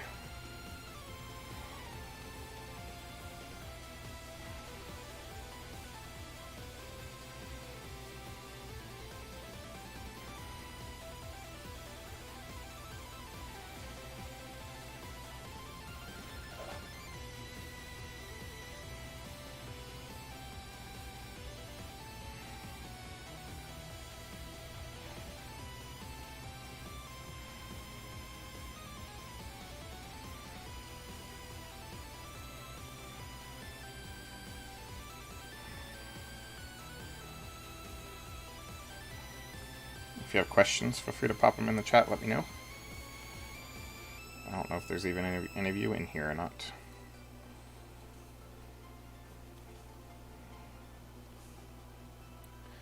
I haven't finalized my list yet. I just know that I need Stormtroopers.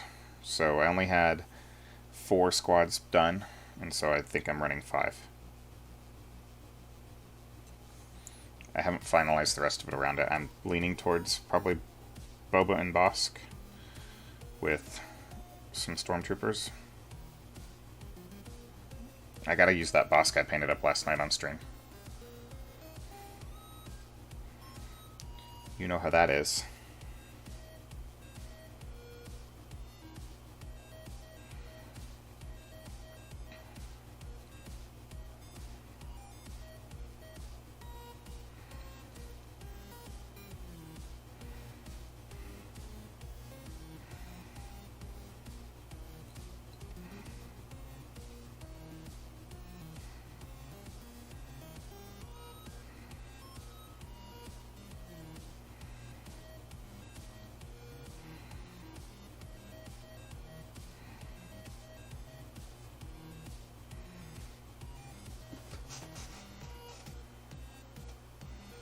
Alright, into our pure white. And front of the head. Again, we're going to focus on the areas that we want people's eyes to be drawn to. Typically that's the face.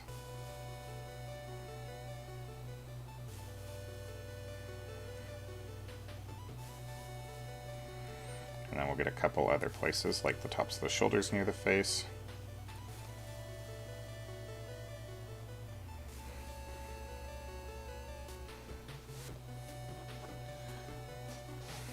Nice. This isn't an RPQ, this is ATC is tomorrow, American Team Championship, and it's not an RPQ. If you have friends that play in the Warhammer community, you may have heard of ATC in the past.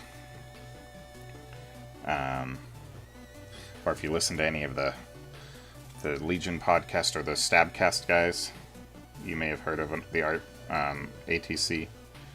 So I'm going down there for that tomorrow. It's just an hour hop from the house, so I'm actually part sponsor for it, so I'm kind of obligated to go. But our hopes is next year to get it to be an official tournament of some sort.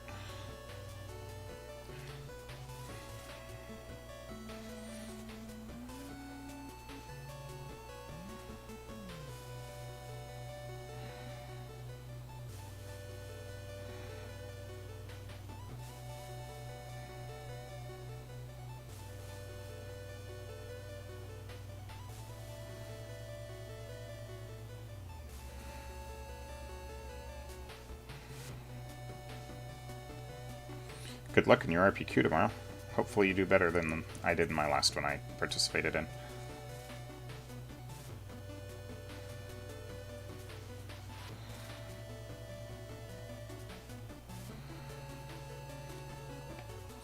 I paint this game well. Playing it's a different question, different beast all in and of itself.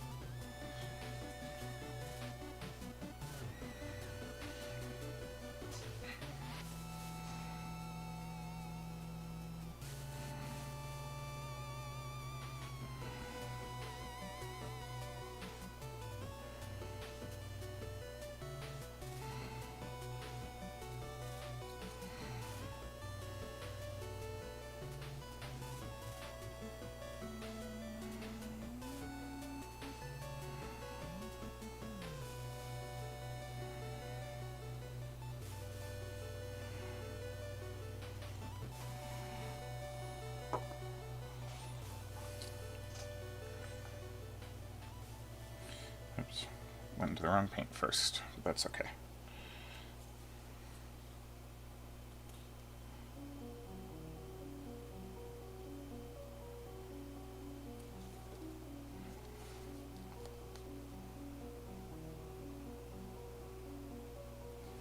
Like I said, use this white highlights to cover up anywhere you missed on the eyes earlier if you went over onto the little frames of the eyes.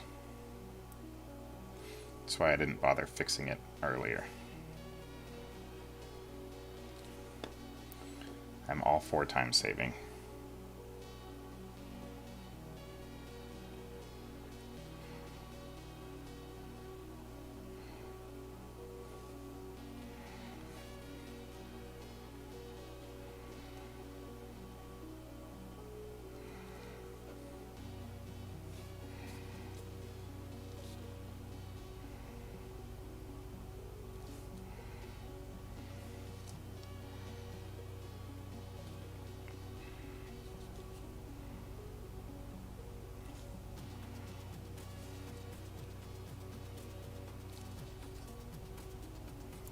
Not a whole lot to talk about what I'm doing, just doing white highlights. Lots of white highlights. Yay.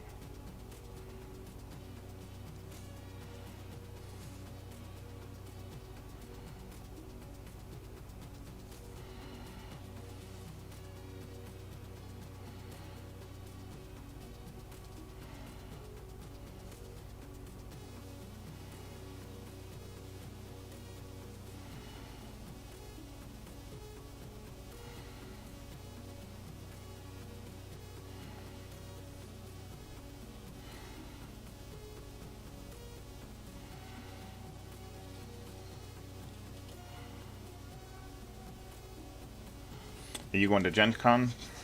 Buffaleficus, I think is your name?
Nice. I'm playing Thursday there. I'll be there.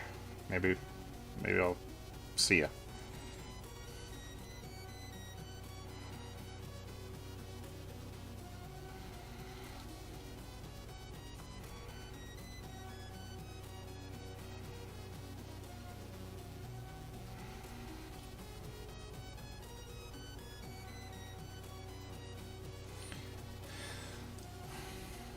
Maybe I can do as well as I did last year at Indy. I didn't win, but I made top table day 1. And then lost to Nick of Impact X.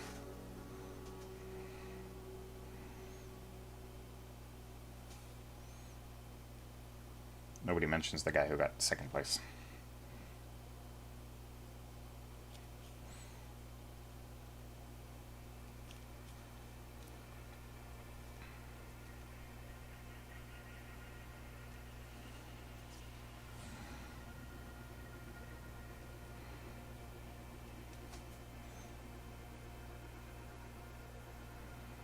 Honestly, I go for the painting stuff I enjoy. I mean, I don't enter any of the official Gen Con painting stuff, but last year's FFG painting was fun. And I get to claim the first ever Gen Con Legion painting award. I was pretty happy about that.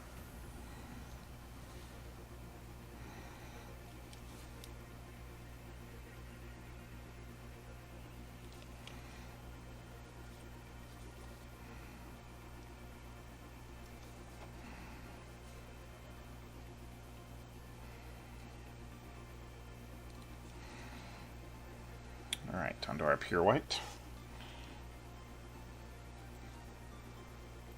Need to thin it out just a touch.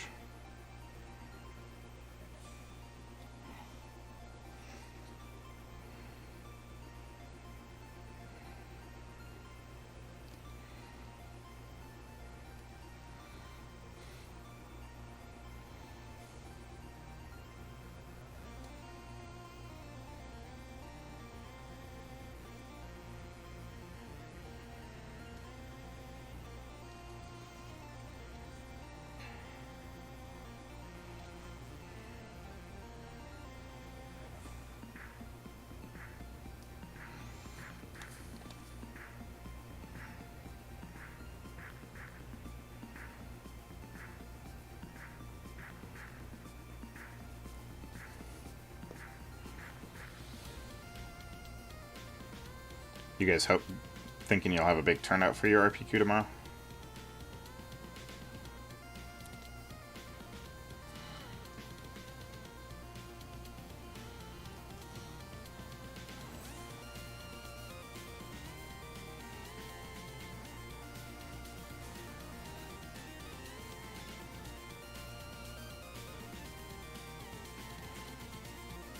Yeah, got some white on there. On the gun. Boo.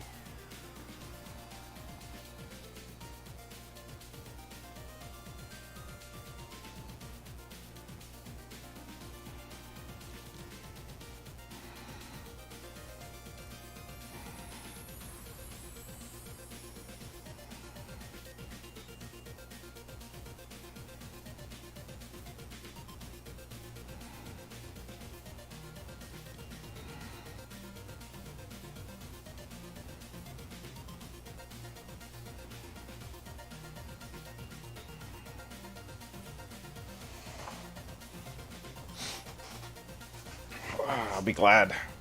Max out at 24. Yeah, that's not a bad RPQ turnout. Hopefully you get that.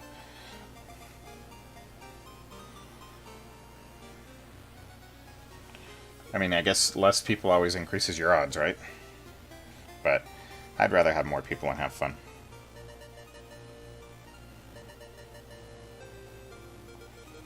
Did this guy? No, he wasn't done yet. Okay.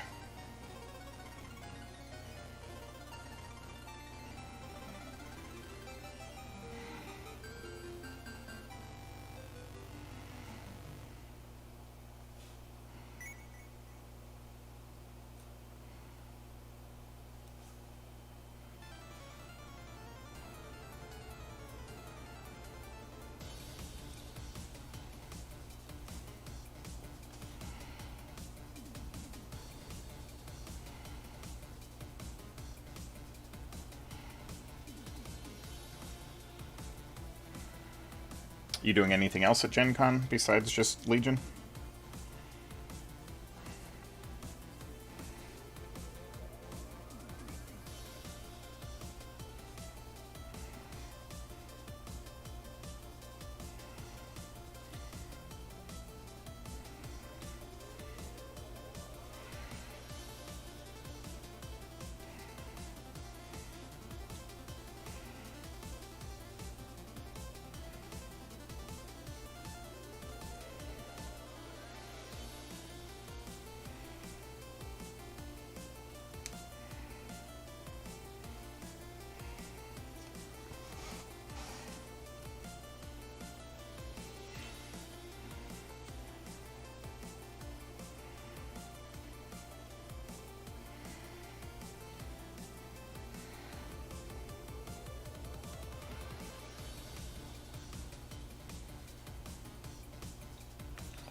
Well, you got a busy schedule. I'm just signed up for Legion. And I think I'm going to help a board game distributor out Friday afternoon and demo at their booth. Or a board game publisher. They saw that I painted some of their miniatures for their game for my personal collection, and they asked if I would be willing to come demo that game for them. For compensation, of course. And then, of course, if I do well enough on Thursday, which probably won't happen, isn't there more Legion on Saturday if you do well enough on Thursday or Friday?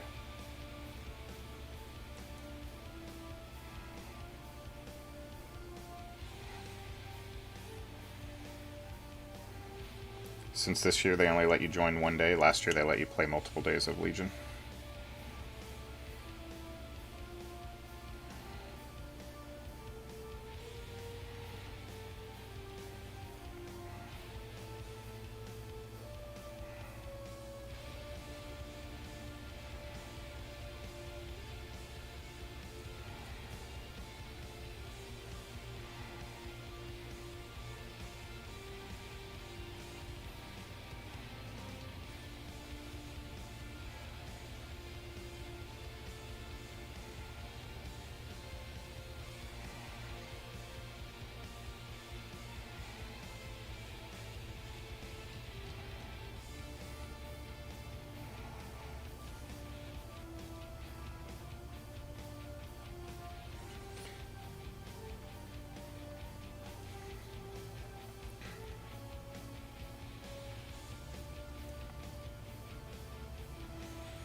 I've never played Armada. I've wanted to try it. It looks like a lot of fun. I enjoyed X-Wing a lot in 1.0, but then Legion came out, and I can only commit to one wargame. I don't have time for multiple like that, especially with all the painting I've got to do. And Legion became it because I've always wanted a Star Wars ground combat system that was not dumb. Because I know that... Bless it. Hold on. Got paint somewhere I didn't want it. I know they've had a few different Star Wars combat systems, but I was not super impressed with some of the other ones. So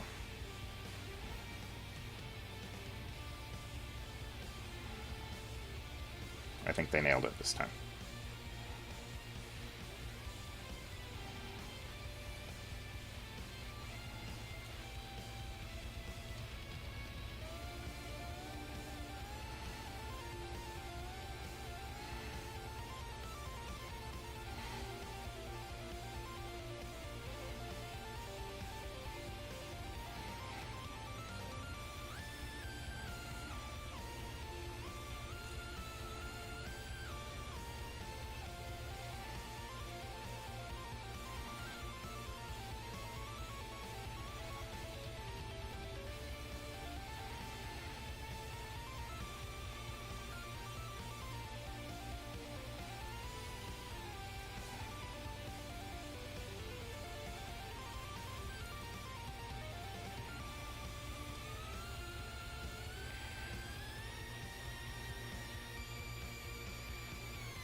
I only got 2 more after this one. And I will be happy when I'm done painting these guys.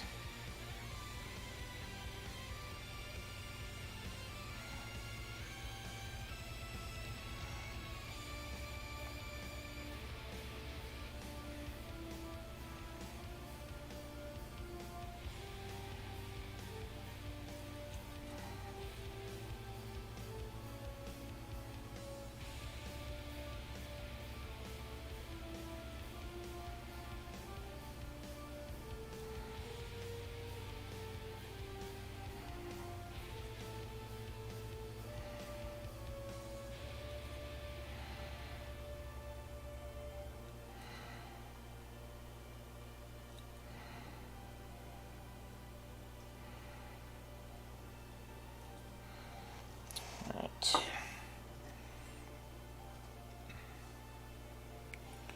Second to last one.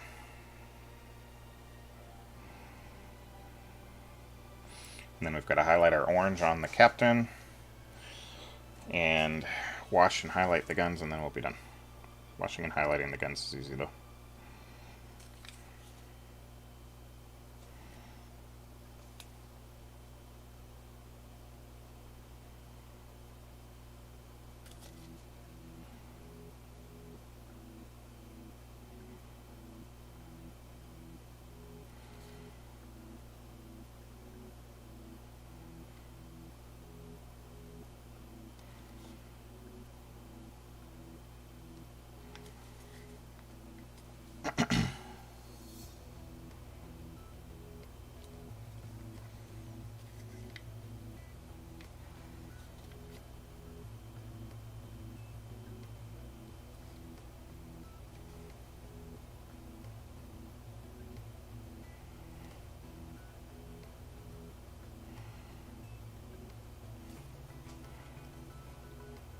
We are getting there. Just had to break down and actually do them.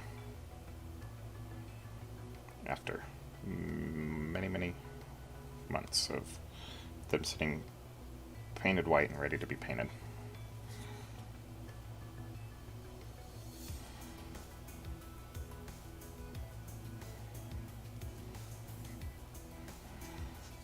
I just got so burned out on painting Stormtroopers that I didn't want to touch them.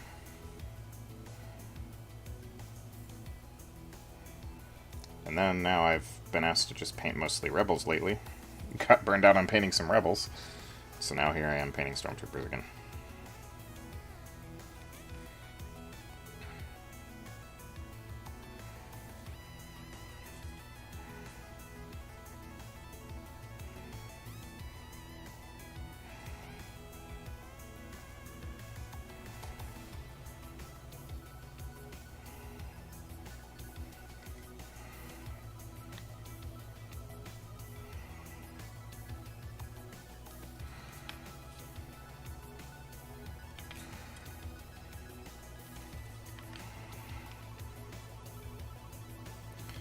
But we'll get to have fun with the basing. I'm going to do some more forest spacing like I did for my boss yesterday.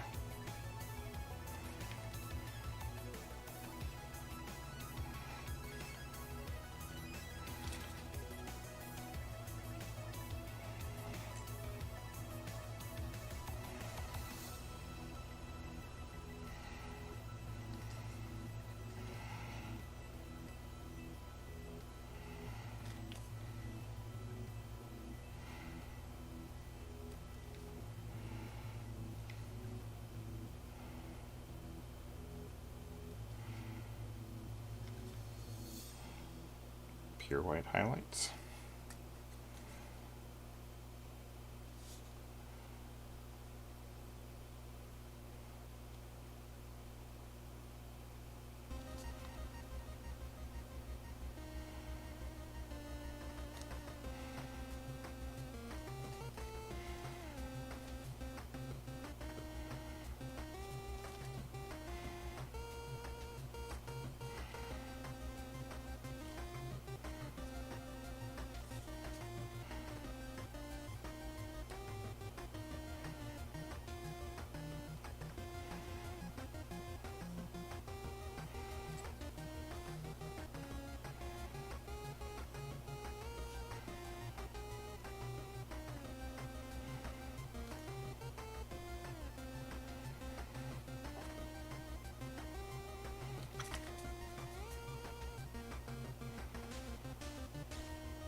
Alright, last guy. And then we're done with white. I need to clean my brush off real quick.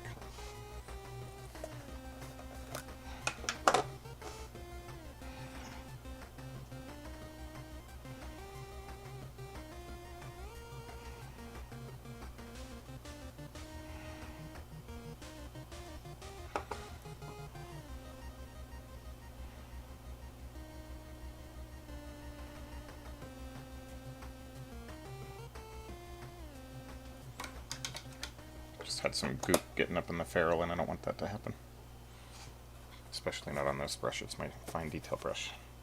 If I lose that, I don't know how I'll paint. I'd have to go get a new one.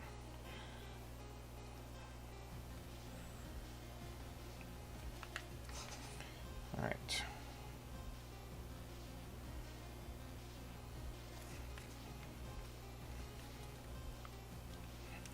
The nice thing about this guy is he takes less highlighting than the other ones because of his pose.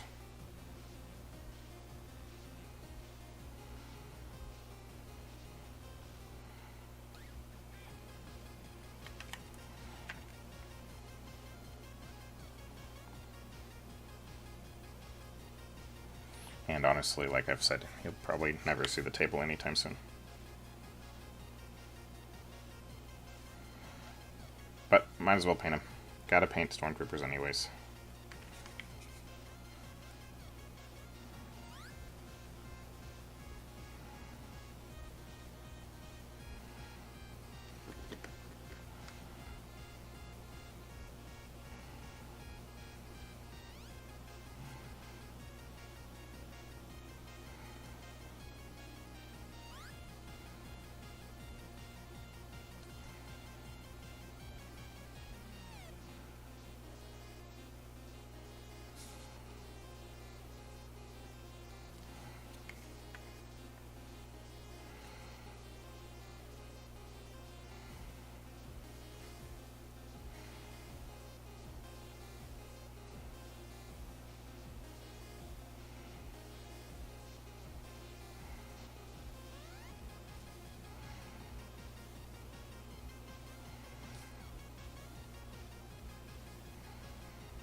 Getting there, getting there.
Alright, onto our pure white highlight.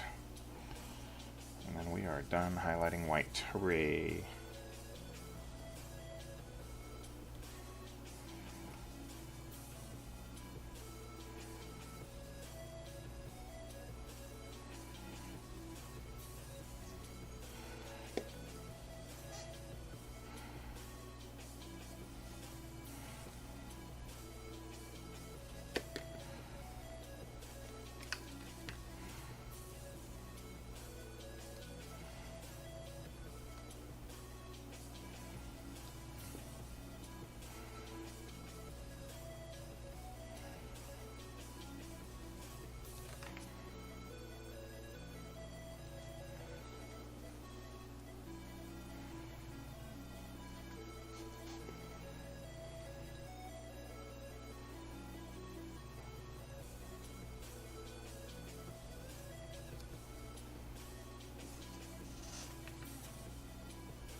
Alright. Next thing is I'm going to highlight the orange on this guy's shoulder pad.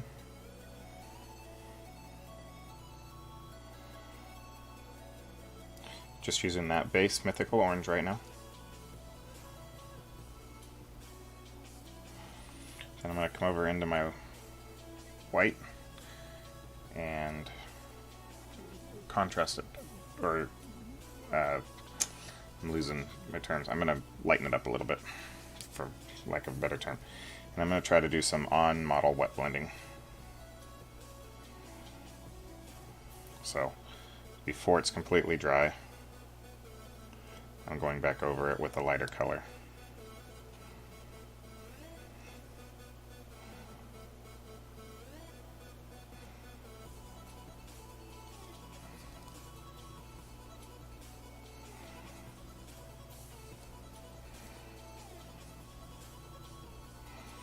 And then go back into my darker color and just kind of blend it up towards the higher areas. I can't, my music player popped up over my window, I can't see it.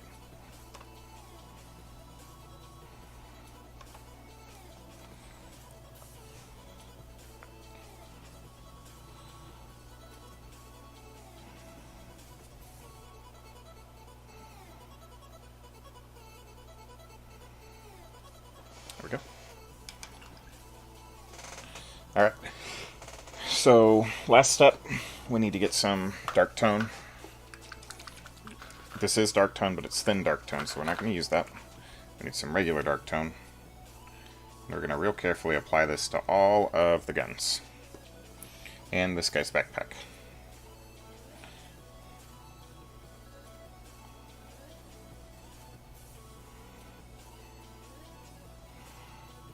Try not to get it on your white areas. You worked really hard to highlight those up.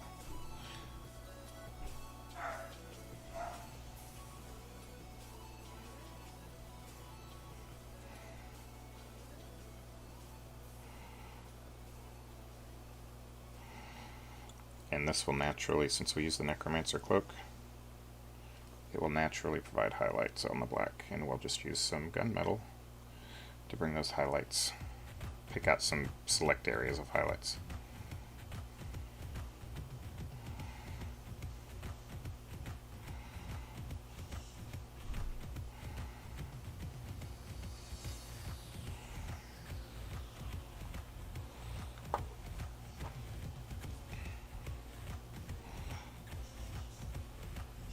Get the guns and the gloves.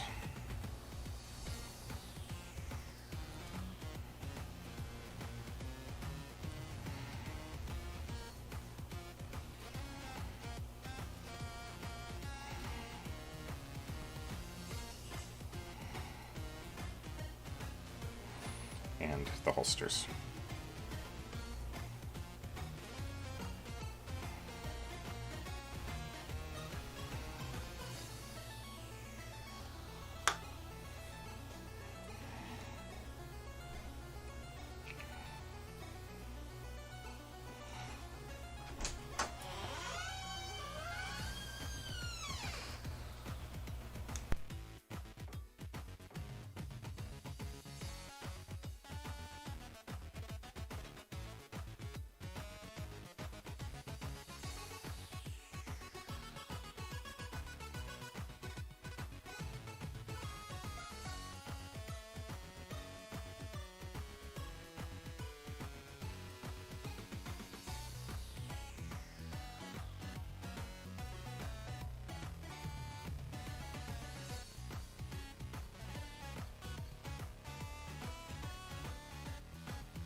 Sorry about that. I had to mute my mic for a minute.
Almost done with this part.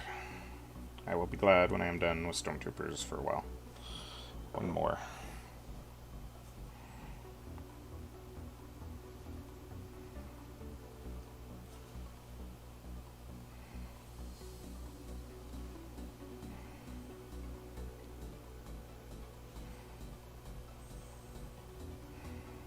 Alright, we gotta let those dry for a minute, and then we will highlight some guns up. But while I'm waiting for that to dry, I can come back in here, get some of my electric blue, and highlight up these little power pack things that are on this.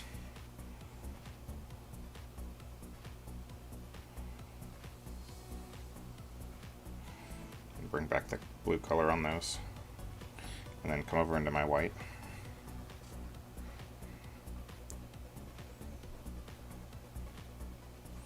And just a small streak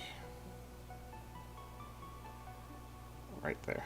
Just these little details that make your models look different in pop.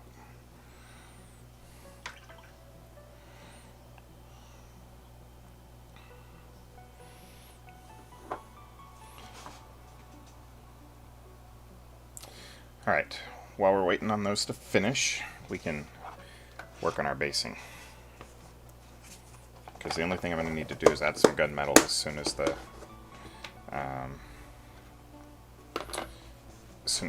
wash is finished drying. So.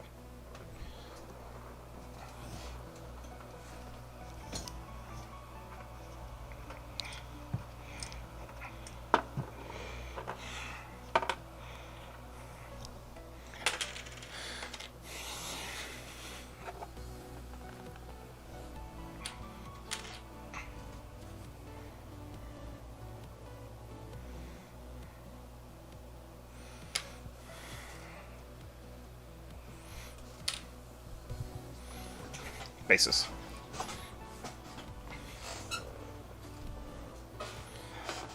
We need strong tone. Wash our bases.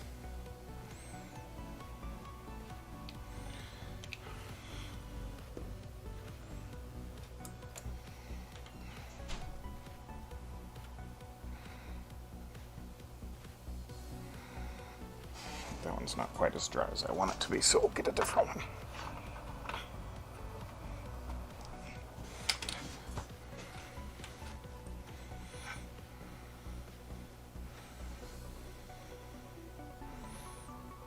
Usually you want to try to do these like the day before the Liquitex stuff on there, because they do take, the Liquitex Resin Sand takes a minute to dry.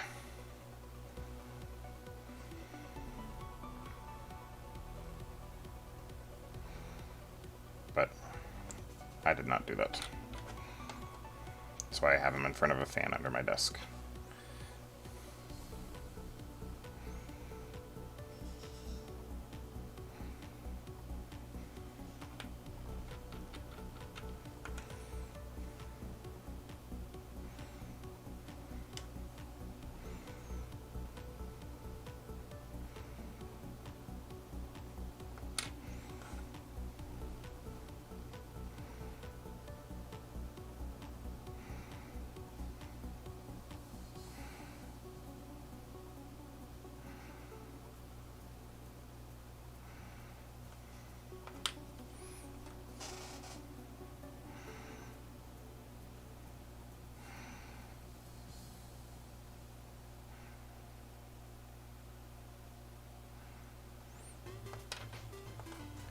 Alright, I'm going to toss these back down in front of the fan as soon as I finish this one to help them have the wash dry a little bit faster.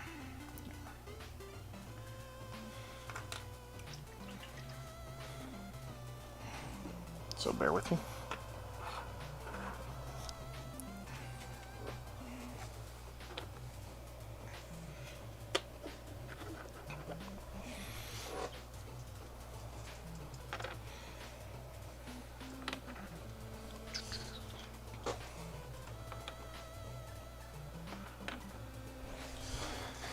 Alright, let's see.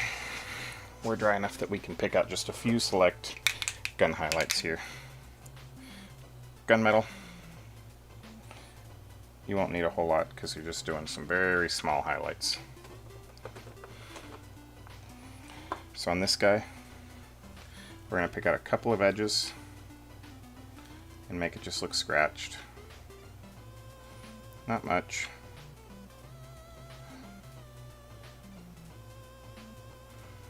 Just to give them a little color detail, and then just pick out some of the edges of the gun. Again, you don't want to go overboard with this because Imperials take care of their stuff. And then on his E11 blaster, same thing. Just a couple spots to give it some shine for the light to pick off. On the captain, same thing. Commander, whatever he is. Unit leader. On the Rocketeer, same.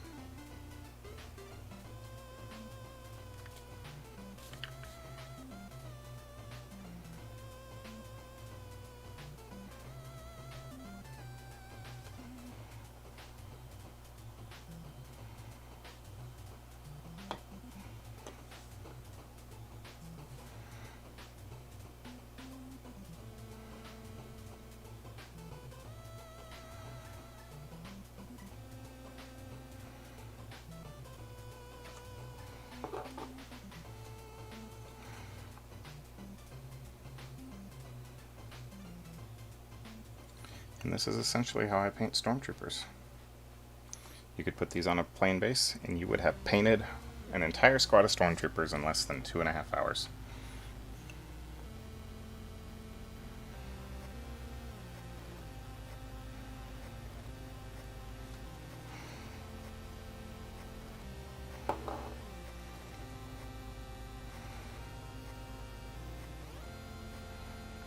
Basing's probably not going to take but another 30 minutes or so, so depends on how long that wash takes to dry. So, finished Stormtroopers.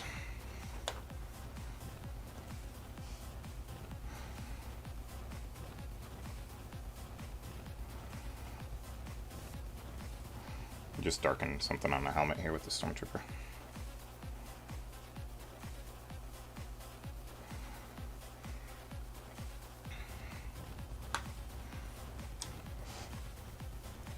Alright, clean up my paint desk a little bit while I'm waiting. And what I'm going to do is dig through my basing bits, see what I want to put on there. So I talked about earlier, I use inexpensive basing bits. I picked up a bunch of crap when I was out camping last time. And I do that regularly. So we've got a leaf I'll probably crumple up. Couple of small sticks that I can break up to put on the bases. Another leaf. Have some small rocks. This stuff, if you get it small enough, it makes it look natural. Because it is natural. And I paid exactly $0 for all this stuff.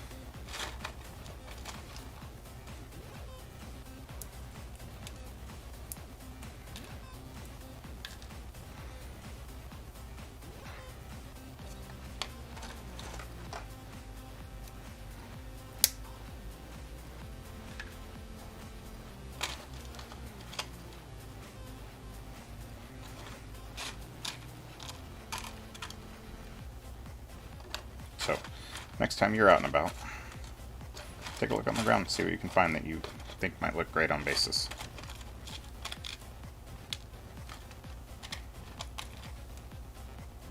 Alright, I think I got enough picked up.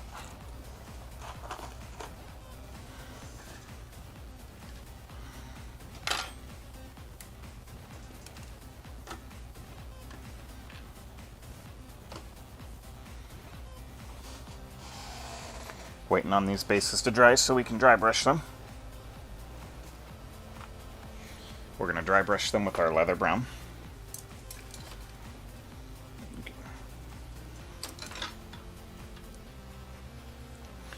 While I'm waiting, we'll need PVA glue.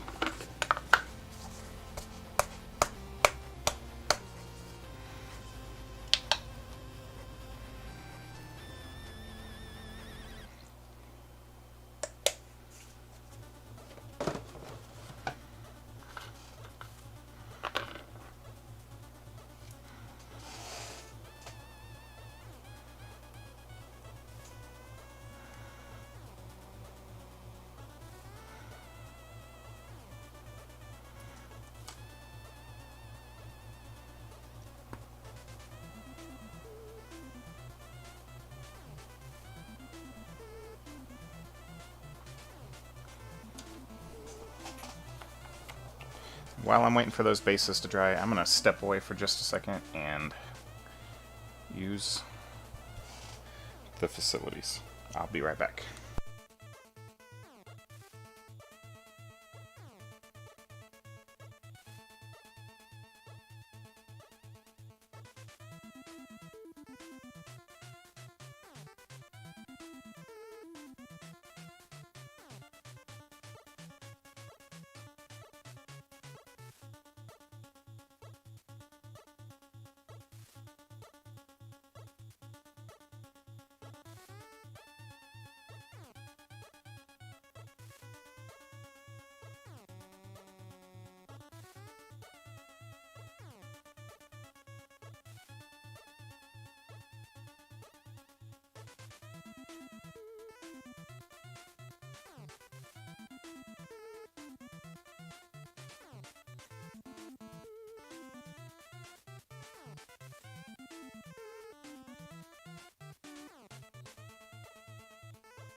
Alright, I am back.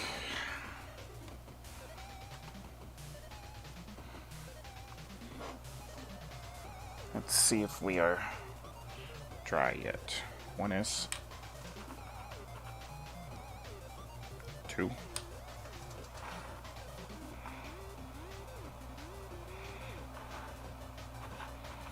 3. 4. That one's dry enough. so we can start working on getting these ones made up. So, leather round.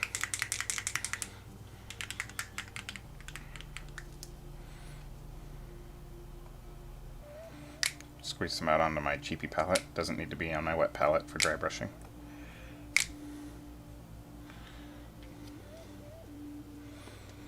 Get my dry brush out. Get the bristles all good and mashed. Really want them pretty messy. Pick up some of that brown paint. Take it on here. Brush most of it off. And then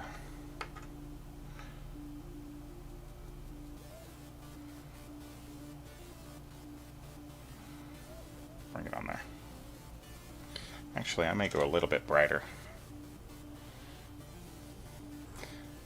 We're going to go up to desert yellow instead.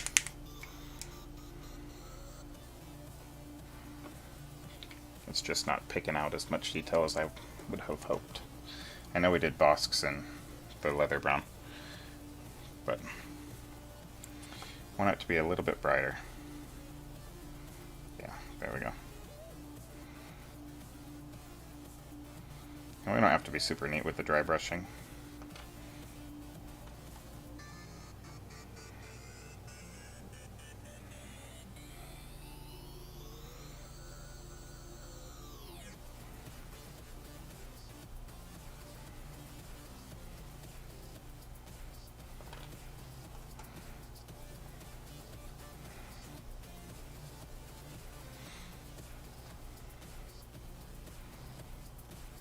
We're really dry brushing it with a wetter brush than I normally would dry brush.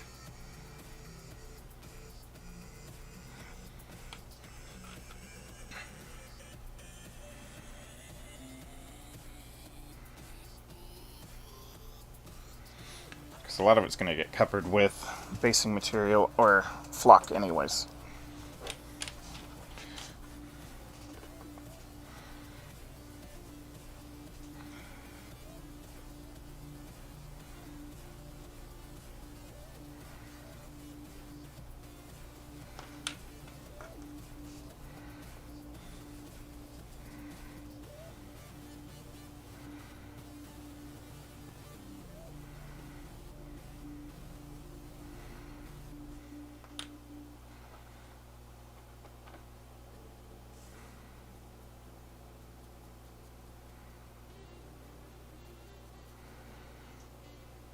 Alrighty.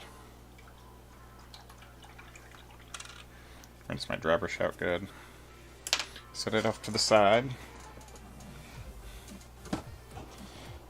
Get my grass tab out.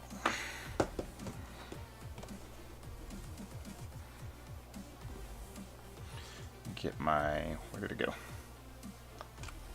Here it is. My glue brush.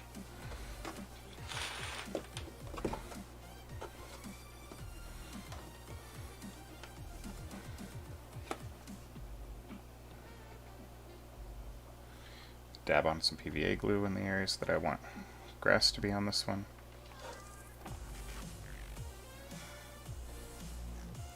You don't have to be super neat about it. You can do as much or as little grass as you want. Take it, dunk it in my grass. Give it a tap on the bottom. Make sure you get all that loose grass off. Get the little piece of paper that's in there. I gotta blow in.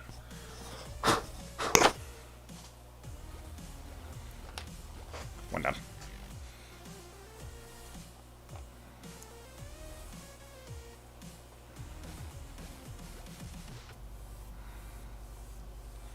You can thin your PVA glue down a little bit if you want.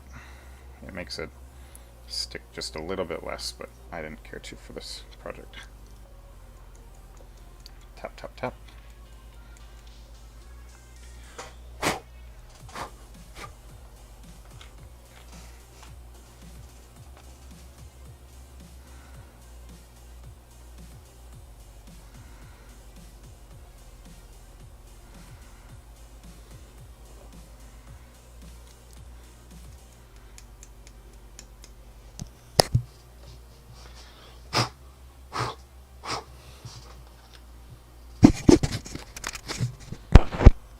Again, you can put as little or as much grass on there as you want. Some of them I put more than others, intentionally.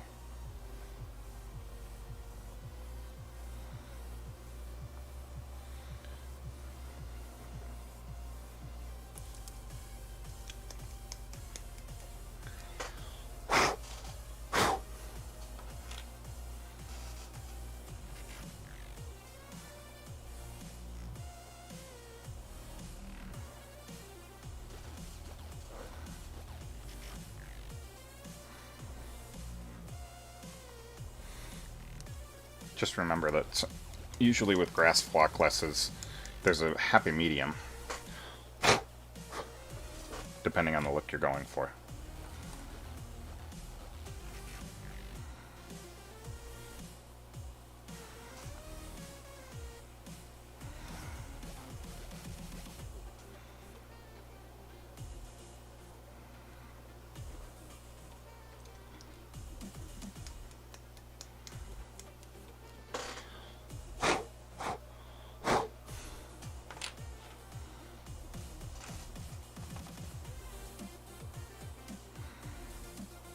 And usually if there's a spot on the base where I miss some resin sand, I always make sure I put some flock on there, just so it covers.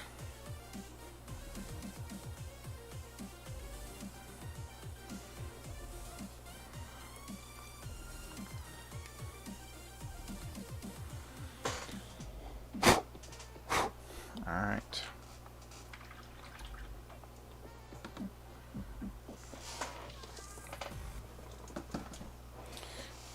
Seven bases done. Well, 7 bases flocked. Next step for me is to start gluing them onto their bases, and then we'll put the rest of the flocking material on there. So peel them off their little plinths here. It's the nice thing about hot glue is all it takes is a little back and forth rocking and they snap right off.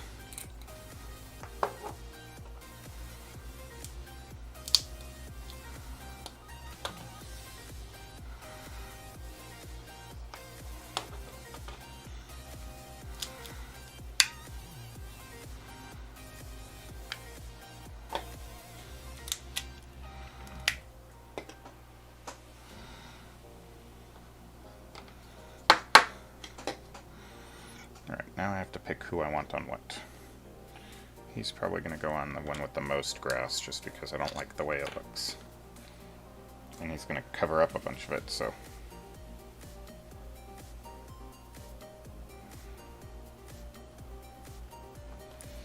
grab my other bottle of super glue, because that's the bad one.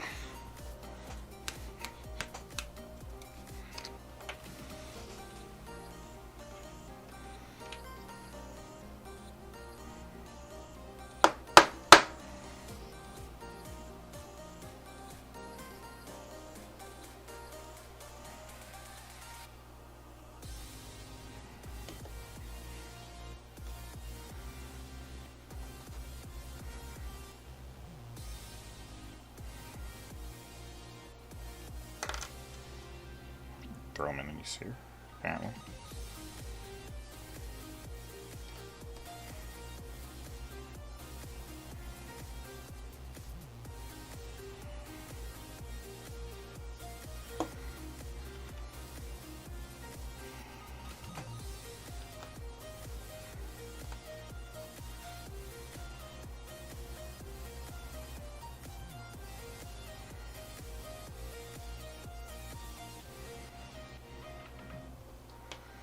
Two more to glue on.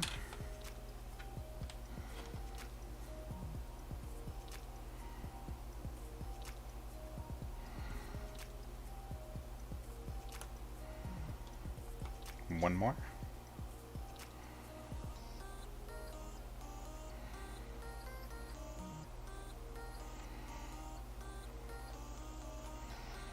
All right. Now for the rest of our basing materials.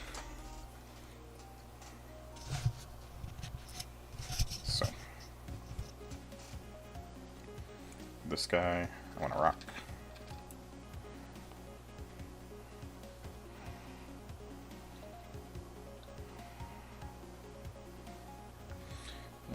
a stick. Just a basic base for him.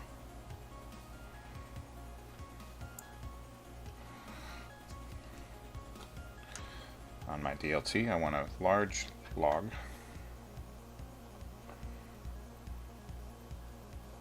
I'm just sticking these on with PVA glue.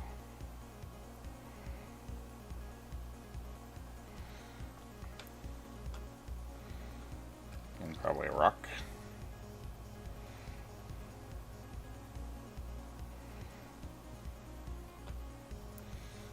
On my captain, I want my other large log.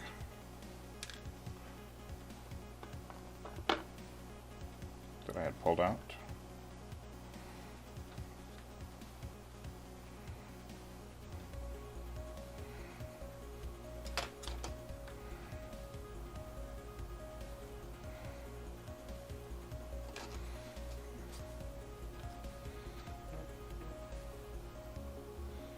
And we're going to crumple up a few leaves to put on there.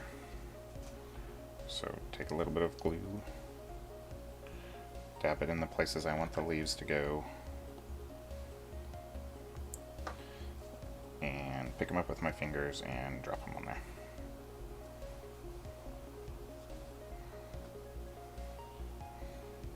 Push them down in there.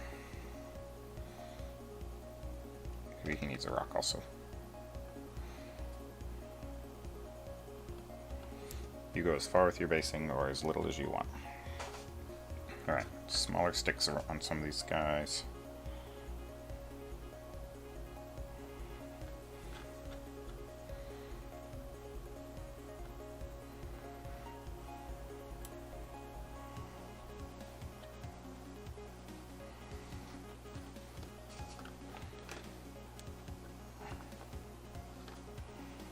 Stick there. Maybe we'll have crisscross sticks.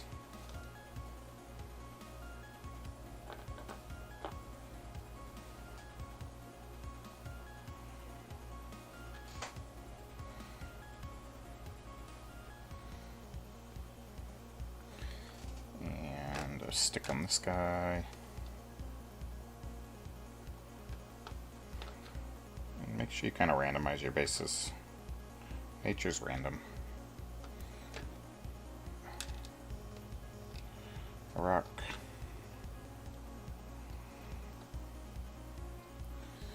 And last but not least, more sticks.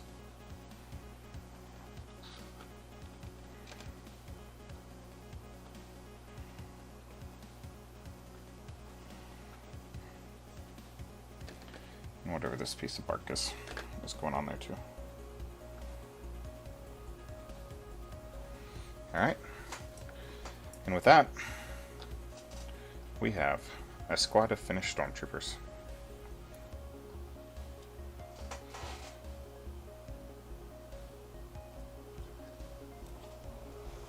I hope this was helpful for you. I hope you learned something if you needed to. Give you some ideas to paint your own Stormtroopers. I will have pictures up on my Facebook page once the glue dries, but here's essentially what they turned out as. And like I said, the pictures on the Facebook page are going to look better than what I can get here on the camera, but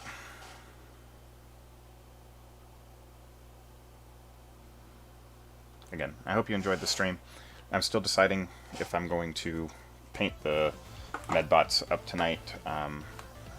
I really need to focus on some list building, so if I do, I'll be back in a little while and I'll turn on another stream in maybe an hour or so. So with that, have a good night. If I see you again, I see you again. If not, Buffalicious, good luck to, or Buff Luffacus, good luck tomorrow in your RPQ. Thanks for stopping on by. Everybody, have a good night. This is Dustin with Jagged Brush Studios signing off.